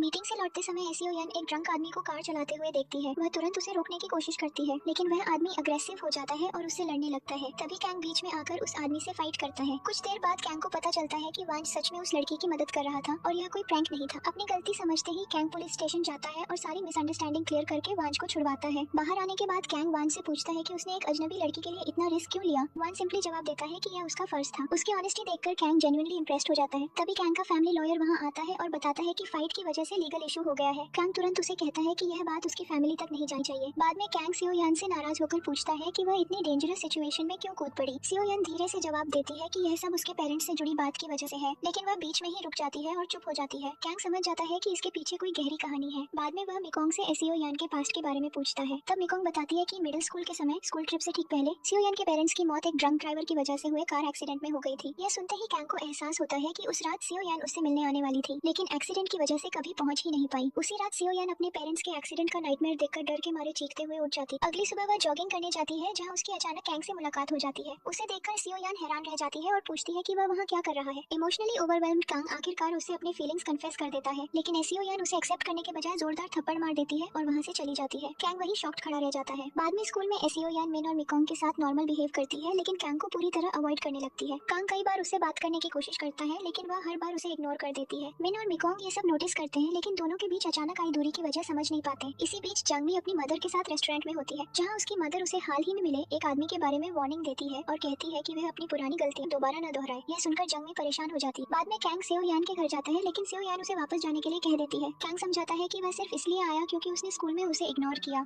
वह कुछ देर चुपचाप एसीओ यान को देखता है और फिर वहां से चला जाता है। इसके बाद एसीओ यान मिकोंग से मिलती है और उसे सारी बात बता देती है। तब मिकोंग उसे बताती है कि कैंग सच में उससे प्यार करता है और उसे पास्ट की कई मिसअंडरस्टैंडिंग्स के बारे में कुछ भी नहीं पता। यह सुनकर एसीओ यान खुद सब कुछ दोबारा सोचने लगती है। कुछ समय बाद वह सीधे कैंग के घर पहुंचती है और उससे चाइल्डहुड वाले बेड के बारे में पूछती है। कैंग साफ इनकार कर देता है। फिर फ्लैशबैक सच सामने आता है कि कैंग कभी उस बेड का हिस्सा था ही नहीं, वह बस वहाँ पास में खड़ा था जबकि बाकी लड़के मजाक कर रहे थे। लेकिन एसीओ यान ने पूरी सिचुएशन गलत समझ ली थी। इतना ही नहीं, बचपन में जब कैंग ने उसे डेट के लिए पूछा था, तब सीओ यान ने उसे अगली और ओवरवेट कहकर इंसल्ट भी किया था, जिसने उसे बहुत हर्ट किया था। अपनी गलती समझने के बाद एसीओ यान उससे अपॉलॉजी करती है और वहाँ से चली जाती है। लेकिन कैंग उसके पीछे आता है और इमोशनली पूछता है कि सब कुछ क्लियर होने के बाद भी वह उसके फीलिंग्स को क्यों इग्नोर कर रही है। सीओ यान कुछ पल रुकती है और आखिरकार सच बता देती है। वह कहती है कि वजह बहुत सिंपल है, क्योंकि कैंग हैंडसम है और अपनी जिंदगी में हैंडसम लड़कों की वजह से उसने हमेशा सिर्फ दर्द और प्रॉब्लम्स ही देखी है। आखिरकार एक मजबूत फैसला लेती है और कहती है कि वह अब कभी भी किसी हैंडसम लड़के को डेट नहीं करेगी। इतना कहकर वह वहाँ से चली जाती है और कैंग पूरी तरह शॉक्ड और स्पीचलेस रह जाता है। सीओ यान के इस रिएक्शन से कंफ्यूज्ड होकर कैंग डॉक्टर किम को कॉल करता है और पूरी सिचुएशन समझाता है, शिकायत करते हुए कि एसीओ यान से सिर्फ उसके फेस की वजह से रिजेक्ट कर रही है। वह पूछता है कि अब उसे क्या करना चाहिए। डॉक्टर किम कैजुअली जवाब देता है, अगर तुम्हें अपना चेहरा पसंद नहीं है तो मुझे दे दो, और तुरंत कॉल कट कर देता है। अगले दिन जून उत्साह से एसीओ यान से मिलता है और अपना रिपोर्ट कार्ड दिखाता है, जिसमें उसके फुल मार्क्स आते हैं। वह बहुत खुश होता है और कहता है कि वह आगे चलकर के-पॉप स्टार बनेगी। वह अपनी ट्यूशन टीचर को भी ये गुड न्यूज बताता है। थोड़ी देर बाद जुआई भी अपना रिपोर्ट कार्ड लेकर आती है, जिसमें उसके भी फुल मार्क्स होते हैं। सीओ यान दोनों को वार्मली कंग्रेचुलेट करती है और जेन्युइनली खुश होती है। इसी बीच मिन अपने एक वेल्थी फ्रेंड से मिलता है और शिनवा कंपनी के बारे में बात करता है। एसीओ यान गलती से उनकी कुछ बातें सुन लेती है। समझते ही कि उसे आगे नहीं सुनना चाहिए, वह माफी मांगकर वहाँ से चली जाती है। मिन उसे फॉलो करता है और आखिरकार अपना सच बता देता है कि वह शिनवा का हेयर है। सीओ यान कामली कहती है कि वह पहले से जानती है। मिन शॉक्ड होकर पूछता है कैसे। वह बताती है कि उसने यह बात पहले ही पार्टी के वॉशरूम में एक्सीडेंटली सुन ली थी, जब उसके फ्रेंड की गर्लफ्रेंड ने बताया था। वह मिन को अश्योर करती है कि वह किसी को नहीं बताएगी। यह सुनकर मिन को राहत मिलती है। इसके बाद एसीओ यान अपनी टीम की अपकमिंग कंपटीशन की तैयारी में लग जाती है, जो सिर्फ 3 दिन दूर है। घर लौटते समय एसीओ यान को अचानक कैंग की याद आने लगती है। वह उसे कॉल करने के बारे में सोच ही रही होती है कि तभी उसे कैंग सामने खड़ा मिलता है। कैंग कैजुअली कहता है कि उसे अब हेजिटेट करने की जरूरत नहीं है और वह कभी भी उसे कॉल कर सकती है। एसीओ यान सरप्राइज्ड होती है, लेकिन उसे थैंक्स कहती है। कैंग मजाक में उसे डिनर ट्रीट देने को कहता है। एसीओ यान मान जाती है और दोनों साथ में डिनर करते हैं। बाद में कैंग उसे घर के पास छोड़कर कंपटीशन के लिए गुड लक कहता है। घर पहुंचकर एसीओ यान देखती है कि योंगमी बाहर बैठी है। पता चलता है कि जांगमी अपनी स्ट्रिक्ट मदर की वजह से घर छोड़कर आ गई है। सीओ यान उसे अपने घर में रहने के लिए कहती है। वह अपने ब्रदर्स को कॉल करके बता देती है कि जांगमी अब उनके साथ रहेगी और वे सभी मान जाते हैं। सियोयान उसे जुई के साथ रूम शेयर करने को कहती है। 3 दिन बाद सियोयान और उसकी टीम कंपटीशन के लिए निकलते हैं। कैंग भी उनके साथ जाने की इंसिस्ट करता है। होटल पहुंचकर कैंग सरप्राइज होता है कि वे इतनी बेसिक जगह पर रुकेंगे। सियोयान बताती है कि बजट की वजह से यही ऑप्शन है, लेकिन कैंग सीक्रेटली उनके लिए बेटर होटल अरेंज कर देता है, जिससे सभी खुश हो जाते हैं। बीच के पास होटल में सियोयान पानी में खेलती है और कैंग भी उसके साथ शामिल होता है। कुछ देर के लिए दोनों एक पीसफुल और हैप्पी मोमेंट शेयर करते हैं। बाद में कैंग सॉफ्टली कहता है कि वह हमेशा उसके पास रहना चाहता है और उसके शोल्डर पर सिर रख देता है। तभी मिन वहाँ आ जाता है और यह देखकर अनकंफर्टेबल हो जाता है। बाद में मिन अपनी ग्रैंडमदर को कॉल करके अपने फ्यूचर और पोजीशन के बारे में एक बड़ा डिसीजन लेता है। सियोयान कंफ्यूज्ड हो जाती है कि कैंग अचानक इतना क्लोज क्यों हो रहा है। वह उससे पूछती है कि वह ऐसा क्यों कर रहा है, इससे पहले कि वह पूरी बात समझ पाए। कैंग अचानक उसकी आंखें बंद करता है और उसे किस कर लेता है। सियोयान कंप्लीटली स्टन्ड रह जाती है। किस के बाद कैंग पूछता है कि क्या वह ठीक है। सियोयान साइलेंट रहती है और अपनी फीलिंग्स को समझ नहीं पाती। उस रात वह सारी बात मीकोंग को बताती है। मीकोंग कहती है कि कन्फेशन के बाद किस नॉर्मल होता है और क्योंकि सियोयान ने उसे रोका नहीं, इसका मतलब है कि शायद उसके भी फीलिंग्स हैं। सियोयान और कंफ्यूज हो जाती है। अगले दिन कंपटीशन में सियोयान की टीम जीत जाती है। वह अकेली बैठकर ट्रॉफी देखती है और खुश होती है। मिन भी उसकी खुशी देखकर खुश होता है। वापसी के रास्ते में कैंग अचानक बीमार महसूस करता है और बस रुकवा देता है। बाहर सियोयान फ्लावर्स देखती है और नीचे उतरती है। कैंग भी आता है। सियोयान नर्वस होकर सोचती है कि शायद किस होगा, लेकिन कैंग सिर्फ उसके बालों से फ्लावर हटाता है और उसके हाथ पर हल्का सा किस करता है। यह देखकर सियोयान हैरान रह जाती है। इसके बाद दोनों एक दूसरे के बारे में सोचते रहते हैं। कैंग बाद में सियोयान से मिलता है और सच बताता है कि उसे उस एक्सीडेंट वाली रात के बारे में कुछ नहीं पता था और वह नहीं जानता था कि सियोयान उससे मिलने आ रही थी। सियोयान कहती है कि उसे उस रात कुछ भी याद नहीं, बस हॉस्पिटल में होश आया था। इसी बीच मिन कन्फेस करता है कि वह लंबे समय से सियोयान को पसंद करता है। कैंग शांत होकर कहता है कि सियोयान उसे पसंद नहीं करती। मिन कॉन्फिडेंटली कहता है कि वह एक दिन करेगी। दोनों के बीच चैलेंज तय हो जाता है। अगले दिन स्कूल का नया चीफ डायरेक्टर अनाउंस होता है, मिन, जो शिनवा कंपनी का ग्रैंडसन होता है। सभी शॉक्ड रह जाते हैं। मिन खुले तौर पर सियोयान से अपनी फीलिंग्स कन्फेस करता है और कहता है कि उसने कैंग को दूर रखने के लिए यह पोजीशन ली। वह जवाब मांगता है, लेकिन सियोयान साफ मना कर देती है और कहती है कि वह सिर्फ कैंग को पसंद करती है। अपनी फीलिंग समझकर सियोयान फाइनल कैंग के पास जाती है और कन्फेस करती है कि वह उससे प्यार करती है। कैंग बहुत खुश हो जाता है और दोनों का हैप्पी फेस शुरू हो जाता है। लेकिन कैंग की मदर सियोयान और कैंग के कनेक्शन पर शक करने लगती है और इस बात से शॉक्ड हो जाती है कि दोनों शादी की प्लानिंग कर रहे हैं। रात में दोनों एक दूसरे के बारे में सोचते हैं, लेकिन सियोयान के पास्ट का सच अभी भी छुपा रहता है। सियोयान को एक्सीडेंट वाली रात का सपना आता है। असल में उस रात वह कैंग से माफी मांगने उसके घर जा रही थी, क्योंकि उसने उसे बचपन में इंसल्ट किया था। उसके पेरेंट्स ने पहले मना किया था, लेकिन बाद में मान गए थे और उसे छोड़ने जा रहे थे। रास्ते में एक ड्रंक ड्राइवर की वजह से उनकी कार का फेटल एक्सीडेंट हो जाता है। उसके पेरेंट्स की डेथ हो जाती है और सियोयान बच जाती है, लेकिन ट्रॉमा की वजह से उस रात की सारी मेमोरीज खो देती है। जब वह होश में आ जाती है, सियोयान बहुत ज्यादा इमोशनल और टूट जाती है, क्योंकि उसे एक्सीडेंट की सारी मेमोरीज वापस आ जाती है। वह तुरंत अपने ब्रदर्स के पास जाकर इस बात की पुष्टि करती है। उसके ब्रदर्स दुख के साथ बताते हैं कि यह सब सच है। वे एक और पेनफुल ट्रूथ बताते हैं, जब एक्सीडेंट की न्यूज मिलते ही वे हॉस्पिटल भागे थे, तब गलती से जून को घर पर अकेला छोड़ दिया था। उस रात की वजह से जून को डार्क का डर लग गया, जो आज तक उसके अंदर बना हुआ है। यह सब सुनकर सियोयान कंप्लीटली टूट जाती है और खुद को अपने पेरेंट्स की मौत का जिम्मेदार मानने लगती है। इसी बीच जांगमी गलती से उनकी पूरी बातचीत सुन लेती है। बाद में वह जू से पूछती है कि क्या पेरेंट्स अपने बच्चों की हर स्टबर्न विश पूरी कर सकते हैं। जू कहती है हाँ, जिससे जंग उदास हो जाती है, क्योंकि उसकी अपनी मदर ऐसी नहीं है। सियोयान जॉगिंग पर जाती है, लेकिन उसका मन पूरी तरह डिस्टर्ब रहता है। उधर कैंग तैयार होकर सियोयान को पिक करने आता है, लेकिन उसे जून मिलता है, जो बताता है कि सियोयान पहले ही स्कूल जा चुकी है। यह सुनकर कैंग अनईजी हो जाता है। स्कूल में सियोयान अपने ही थॉट्स में खोई रहती है और सोचती है कि क्या उसे कैंग को कॉल करना चाहिए। तभी मिन आता है और उसे स्नैक्स खाने के लिए इनवाइट करता है, क्योंकि वो अकेले नहीं खाना चाहता। सियोयान मान जाती है और दोनों साथ में क्वाइटली बैठकर खाना खाते हैं। रात को सियोयान अपने ब्रदर्स के साथ घर लौटती है। कैंग वहाँ उससे मिलने आता है। जैसे ही उसके ब्रदर्स अंदर चले जाते हैं, सियोयान अचानक कैंग को हग कर लेती है और अपनी सारी गलतियों के लिए सॉरी कहती है। कैंग तुरंत समझ जाता है कि वह बहुत परेशान है। वह उसे रेस्टोरेंट ले जाता है और पूछता है कि बात क्या है, लेकिन सियोयान कुछ नहीं बताती। अगले दिन स्कूल में कैंग की मदर आती है और सीधे सियोयान से कहती है कि वह कैंग को छोड़ दे, क्योंकि उनका स्टेटस मैच नहीं करता। वह उसे पैसे भी ऑफर करती है ताकि वह ब्रेकअप कर ले, लेकिन सियोयान पैसे लेने से मना कर देती है और कामली कहती है कि वह वैसे भी जल्दी कैंग से ब्रेकअप कर लेगी। बाद में सियोयान अकेले रूफटॉप पर बैठी बहुत दुखी होती है। मिन उसे देखकर पूछता है कि क्या हुआ, लेकिन वह कुछ नहीं बताती। इधर कैंग की मदर घर आकर यह बात बताती है। ग्रैंडमा और कैंग के फादर शॉक्ड हो जाते हैं कि सियोयान पैसे लेने से मना कर दिया। मिन बाद कैंग से मिलता है और कहता है कि सियोयान बहुत इमोशनल स्ट्रगल से गुजर रही है और कैंग को इसका पता भी नहीं है। वह कैंग को वार्न करता है कि अगर उसने एक भी गलती की तो वह सियोयान को छीन लेगा। यह सुनकर कैंग बहुत गुस्सा हो जाता है। रात में मेकोंग की मुलाकात एक डिटेक्टिव से होती है, जो जांगमी को ढूंढ रहा है। जब वह उसकी फोटो दिखाता है तो मेकोंग मना कर देती है, लेकिन उसके मन में शक पैदा हो जाता है। इसी बीच सियोयान कैंग से मिलने जाती है और ब्रेकअप की कोशिश करती है। कैंग तुरंत उसे हक कर लेता है और कहता है कि ऐसा कुछ मत बोलो। तभी कैंग की मदर वहाँ आकर उन्हें इंटरप्ट कर देती है और सियोयान आगे कुछ नहीं कह पाती। कैंग समझ जाता है कि उसकी मदर इसमें इंटरफियर कर रही है। दूसरी तरफ मेकोंग जांगमी के घर जाकर उसके बिलोंगिंग्स चेक करती है। जूही बताती है कि उसने जांगमी को बहुत सारे पैसे के साथ देखा था, जिससे मेकोंग और सस्पिशियस हो जाती है। कैंग बाद में मिन से कन्फ्रंट करता है और पूछता है कि क्या उसने उसकी मदर को बताया था। मिन एडमिट कर लेता है, जिससे कैंग बहुत गुस्सा हो जाता है। बाद में सियोयान मिन के रूम में होती है, जहाँ मिन उसकी चोट का इलाज करता है। जाते समय मिन फिर से एडमिट करता है कि उसने ही कैंग की मदर को बताया था। सियोयान उससे डिसअपॉइंटेड हो जाती है और कहती है कि वह बदल गया है। मिन पूछता है कि क्या वह कैंग से ब्रेकअप करेगी, लेकिन सियोयान बिना जवाब दिए चली जाती है। इसी बीच मिकोंग फिर से जंगमी से मिलती है और उसकी आइडेंटिटी पूछती है। जंगमी फाइनली बता देती है कि वह अपने घर से भागी है क्योंकि उसके घर वाले उसे एक बड़े उम्र के आदमी से शादी करवाना चाहते थे। वह कहती है कि अगर उसे नहीं रखना है तो वह चली जाएगी, लेकिन एसियोयान उसे रोक देती है और अपने घर में रहने देती है। अगले दिन कैंग के फादर उसे एसियोयान की बैकग्राउंड फाइल देते हैं ताकि वह उसे इन्वेस्टिगेट करे, लेकिन कैंग किसी और डॉक्यूमेंट में बिजी हो जाता है और फाइल को इग्नोर कर देता है। उधर कैंग की मदर का हील फंस जाता है और कोई उसकी मदद नहीं करता। तभी एसियोयान वहाँ से गुजरती है और बिना हेजिटेशन उसकी मदद कर देती है। यह देखकर कैंग की मदर सरप्राइज्ड हो जाती है और सियोयान के बारे में उसका नजरिया बदलने लगता है। सियोयान मिकोंग के साथ होती है जब मिकोंग उसे हाल की पूरी बात बताती है। वह बताती है कि उसकी मदर की हेल्थ अचानक खराब हो गई थी और उस समय पार्क ने उसकी बहुत मदद की। इतना ही नहीं, पार्क ने उसे अपने फीलिंग्स बताकर प्रपोज भी कर दिया। सियोयान सॉफ्टली कहती है कि पार्क एक अच्छा इंसान है और वह हमेशा उसका ख्याल रखेगा, इसलिए उसे उसका प्रपोजल एक्सेप्ट कर लेना चाहिए। मिकोंग भी मान जाती है और कहती है कि वह भी यही सोच रही है। सियोयान की सैडनेस को महसूस करते हुए मिकोंग उसे चीयर अप करने की कोशिश करती है। वह उसे अच्छे कपड़े पहनाकर बाहर ले जाती है ताकि उसका मन बदल सके, लेकिन बाहर घूमते हुए भी एसियोयान लगातार कैंग के बारे में सोचती रहती है और अपनी सैडनेस छुपा नहीं पाती। यह देखकर मिकोंग उसे क्वाइटली वापस घर ले आती है। घर लौटने के बाद भी एसियोयान इमोशनली टूट जाती है और लगातार कैंग के बारे में सोचती रहती है। मिकोंग समझ जाती है कि उसे कुछ करना होगा। बाद में मिकोंग कैंग से मिलती है और उसे एक्सीडेंट वाली रात की पूरी सच्चाई बता देती है। साथ ही एसियोयान के इमोशंस भी कि एसियोयान यह मानकर जी रही है कि उसके पेरेंट्स की डेथ उसकी वजह से हुई। यह सुनकर कैंग पूरी तरह शॉक्ड हो जाता है। वह तुरंत वानसुक के पास जाता है और सच की पुष्टि करता है। वानसुक दुख के साथ सब कुछ सच मान लेता है। यह सुनकर कैंग गिल्ट से भर जाता है और खुद को दोष देने लगता है। सोचता है कि अगर उस रात सियोयान उससे मिलने नहीं आती तो एक्सीडेंट नहीं होता। इसी बीच सियोयान का एक ब्रदर उसे समझाने की कोशिश करता है। वह कहता है कि वह उसका दर्द समझता है, लेकिन उसे खुद को ब्लेम नहीं करना चाहिए। वह बताता है कि उनके फादर ने खुद अपनी जान रिस्क करके एसियोयान को बचाया था ताकि वह आगे बढ़ सके और खुश रह सके। यह सुनकर एसियोयान धीरे धीरे सोचने लगती है और समझती है कि उसे पास्ट में नहीं फंसना चाहिए। उधर कैंग एक्सीडेंट साइट पर जाता है और वहाँ बहुत इमोशनल होकर टूट जाता है। सियोयान भी अपने ब्रदर की बातों को याद करती है और डिसाइड करती है कि अब वह आगे बढ़ेगी और पास्ट को अपनी लाइफ कंट्रोल नहीं करने देगी। इसी सोच के साथ वह कैंग से मिलने जाती है, लेकिन कैंग उससे पहले ही अपने घर के बाहर मिल जाता है। एसियोयान सिंसियरली अपोलोजाइज करती है और कहती है कि वह उसके बिना नहीं रह सकती। कैंग इमोशनल होकर उसे किस करता है, लेकिन तुरंत पीछे हट जाता है क्योंकि गिल्ट उसे रोक लेता है। वह कहता है कि अब उसे पता चल गया है कि उसके पेरेंट्स की डेथ उसकी वजह से हुई, इसलिए उसके पास एसियोयान के साथ रहने का कोई हक नहीं है। यह कहकर वह वहाँ से चला जाता है, जबकि सियोयान उसे रोकने की कोशिश करती रहती है। कंफ्यूज्ड और हर्ट होकर सियोयान मिकोंग और जांग से पूछती है कि कैंग को एक्सीडेंट की सच्चाई किसने बताई। मिकोंग एडमिट करती है कि वही उसे बताने वाली थी। सियोयान उस पर नाराज हो जाती है। अगले दिन एसियोयान फिर से कैंग से बात करने की कोशिश करती है, लेकिन वह उसे इग्नोर कर देता है और जाने को कहता है। सैड होकर वह वापस लौटती है और रास्ते में मिन से मिलती है, जो तुरंत समझ जाता है कि दोनों के बीच कुछ प्रॉब्लम है। बाद में मिन कैंग के पास जाता है और उसे चैलेंज करता है कि अगर कैंग सियोयान को छोड़ देगा तो वह उसे अपनी गर्लफ्रेंड बना लेगा। अगले दिन कैंग की ग्रैंडमदर स्कूल आती है और सियोयान को अकेले फ्लावर्स के साथ देखती। वह उसे ऑब्जर्व करती है और महसूस करती है कि सियोयान बहुत काइंड हार्टेड है। बाद में सियोयान की हेल्प देखकर वह और भी इम्प्रेस्ड हो जाती है, बिना उसकी आइडेंटिटी जाने। इसी बीच कैंग की मदर सियोयान की बैकग्राउंड फाइल देखती है और शॉक हो जाती है क्योंकि उसमें उसके बेटे से जुड़ा एक हिडन कनेक्शन सामने आता है। रात में सियोयान सो नहीं पाती और कैंग के बारे में सोचती रहती है। वह खुद को रोक नहीं पाती और क्वाइटली उसके घर चली जाती है। कैंग उसे देखकर सरप्राइज होता है और उसे घर जाने को कहता है, लेकिन सियोयान मना कर देती है। कैंग कहता है कि अगर वह अंदर आएगी तो उसे पूरी रात वहीं रहना होगा। सियोयान बिना हेजिटेशन मान जाती है और अंदर चली जाती है। इसी बीच वनसुक को पता चलता है कि सियोयान गायब है और वह मिकोंग को कॉल करता है। मिकोंग पार्क के साथ मिलकर कैंग के घर पहुंचती है। अंदर कैंग और सियोयान साथ समय बिता रहे होते हैं और उन्हें पता नहीं होता कि बाहर लोग आ चुके हैं। जैसे ही वनसुक, मिकोंग और पार्क अंदर आते हैं, वे दोनों को ऑकवर्ड सिचुएशन में देखकर शॉक्ड हो जाते हैं। वनसुक फिर कैंग से सीधे पूछता है कि क्या उसे एक्सीडेंट की सच्चाई पता है। कैंग हाँ कहता है, लेकिन साथ ही यह भी कहता है कि सब कुछ जानते हुए भी वह सियोयान से दूर नहीं रह सकता। यह सुनकर वनसुक सरप्राइजिंगली उनके रिलेशनशिप को सपोर्ट करता है। अगली सुबह कैंग का फैमिली ब्रेकफास्ट होता है। ग्रैंडमदर ओपनली सियोयान की तारीफ करती है और कहती है कि वह कैंग के लिए सही लड़की है। कैंग की मदर भी धीरे धीरे उसे एक्सेप्ट करने लगती है और मिकोंग को पता चलता है कि जंग कबर्ड में छुपी हुई है। पकड़े जाने पर जांगमी कहती है कि वह ऐसी सीकर स्ट्रांग बनना चाहती है और लोगों की हेल्प करना चाहती है। वह अपना सच बताने के बाद दोनों को हक करके गुड बाय कहती है, लेकिन बाद में पता चलता है कि वह घर वापस नहीं गई, बल्कि नियर बाय बिल्डिंग में शिफ्ट हो गई है क्योंकि वह रेंट अफोर्ड नहीं कर सकती। हियरिंग दिस, सियोयान और मिकोंग पूरी तरह शॉक्ड हो जाते हैं जब जांगी कैजुअली रिवील करती है कि उसने एक्चुअली पूरा बिल्डिंग खरीद लिया है। दोनों को इस बात का बिल्कुल अंदाजा नहीं था कि वह इतनी वेल्थी है। अभी भी इस बात को प्रोसेस करते हुए वे अंदर जाते हैं और इस पर बात करते रहते हैं। सियोयान को कैंग का कॉल आता है। वह उसे एक रेस्टोरेंट में मिलने के लिए कहता है। सियोयान इमीडिएटली खुश हो जाती है और उससे मिलने चली जाती। रेस्टोरेंट में दोनों काफी समय बाद एक साथ बैठकर कॉफी पीते हैं और आराम से बातें करते हैं। माहौल काफी वार्म और पीसफुल होता है। सियोयान एक्सीडेंटली मिन से मिलती है। मिन उसे एक क्वाइट जगह ले जाकर ऑनेस्टली कन्फेस करता है कि वह उसे पसंद करता है, लेकिन क्योंकि सियोयान उसे लाइक नहीं करती, वह अब उसे दूर जाकर उसे भूलने की कोशिश करेगा। सियोयान यह सुनकर इमोशनल हो जाती है और उसे सॉफ्टली हग करती है, उसे उसके नए लाइफ के लिए बेस्ट विशेस देती है। उसी मोमेंट कैंग उन्हें दूर से देख लेता है और तुरंत उनकी तरफ दौड़ता है, यह सोचकर कि कुछ गलत हो रहा है। वह एंग्री होकर पूछता है कि उसने मिन को हग क्यों किया। सियोयान कामली एक्सप्लेन करती कि वह सिर्फ एक गुड बाय हग था। यह सुनकर कैंग शांत हो जाता जाता है। सियोयन जाने लगती है लेकिन कैंग उसे रोक लेता है और इंसिस्ट करता है कि वह रात उसके साथ रहे। नेक्स्ट डे कांग से मिलता है और उसे एक मील पर ले जाता है। वह मिन को थैंक करता है कि उसने सियोयान से दूर रहने का फैसला किया। दोनों के बीच सारी मिसअंडरस्टैंडिंग्स क्लियर हो जाती है और उनके बीच की टेंशन खत्म हो जाती है। एल्सवेयर हुआनसुक को जांग के साथ दिखाया जाता है जो जून और जुई को ट्यूटर कर रहा है। धीरे धीरे जांग और हुआनसुक करीब आ जाते हैं और उनका रिलेशनशिप एक हैप्पी बॉन्ड में बदल जाता है। नेक्स्ट डे सियोयान कांग के साथ उसके फैमिली से मिलने जाती है। शुरुआत में वह नर्वस होती है लेकिन सब कुछ स्मूथली हो जाता है। कांग की फैमिली उसे वार्मली एक्सेप्ट कर लेती है और सियोयान बहुत खुश हो जाती है। दूसरी तरफ जांगमी की मदर उसे फाइनली ढूंढ लेती है और उससे अग्रेसिवली बात करती है, लेकिन इस बार जांगमी चुप नहीं रहती। वह कॉन्फिडेंटली कहती है कि अब वह किसी भी तरह का अब्यूज टॉलरेट नहीं करेगी। वह साफ कह देती है कि वह अब कंट्रोल में नहीं रहेगी और अगर जरूरत पड़ी तो वह प्रॉपर्टी को ट्रस्ट में डाल देगी। वह अपनी मदर को बैंक पासबुक देती है और कहती है कि वह हर मंथ सपोर्ट करेगी लेकिन अपनी लाइफ में इंटरफेरेंस बिल्कुल नहीं होने देगी। शॉक्ड होकर उसकी मदर वहाँ से चली जाती। नेक्स्ट डे मिन सियोयन को बताता है कि वह कुछ समय के लिए अब्रॉड जा रहा है। सियोयन पहले इमोशनल हो जाती है लेकिन मिन उसे अश्योर करता है कि यह उसका पर्सनल डिसीजन है। वह उसे सेफ जर्नी विश करती है। लेटर कैंग के घर में क्रिसमस पार्टी होती है जहाँ सभी लोग साथ मिलकर सेलिब्रेट करते हैं। कैंग और वानसुक भी आते हैं और डिसाइड करते हैं कि कैंग और सियोयान की शादी के बाद वे भी अपना रिलेशनशिप स्टार्ट करेंगे। कांग से अपने पास्ट के लिए अपोलोजाइज करता है और दोनों पीसफुली अलग हो जाते हैं। 3 मंथ्स लेटर सबकी लाइफ पूरी तरह बदल चुकी होती है। कांग सियोयान के लिए एक ब्यूटीफुल ड्रेस डिजाइन करता है और सियोयान उसे देखकर बहुत खुश होती है। दोनों का रिलेशनशिप और मजबूत हो जाता है। मिकोंग और पार्क ऑफिशियली कपल बन जाते हैं। वानसुक और जांग ओपनली डेट करने लगते हैं। जून अपनी डेब्यू की तैयारी करता है जबकि जुई ट्रैक करियर पर फोकस करती है। जंगमी अपनी लाइफ को फ्रीली और हैप्पीली जीने लगती है। इवन वन जे और कैंग के एक्वेंटेंसेस भी कैंग और सियोयान की शादी का इंतजार करते हैं ताकि वे भी अपनी लाइफ आगे बढ़ा सके। मिन एक पीसफुल लाइफ जीता है और गरीब बच्चों की मदद करने में अपना करियर डेडिकेट करता है और इसी के साथ सभी कैरेक्टर्स को उनका हैप्पी एंडिंग मिलता है और कहानी एक इमोशनल और सैटिस्फाइंग एंड पर खत्म होती है। अगर आपको यह ड्रामा एक्सप्लेनेशन पसंद आया हो तो प्लीज लाइक, शेयर और सब्सक्राइब करना मत भूलिए ताकि आपको ऐसी ही और भी अमेजिंग स्टोरीज मिलती रहे और नोटिफिकेशन बेल को जरूर ऑन कर लें ताकि कोई भी नया वीडियो आपसे मिस ना हो। Thanks for watching.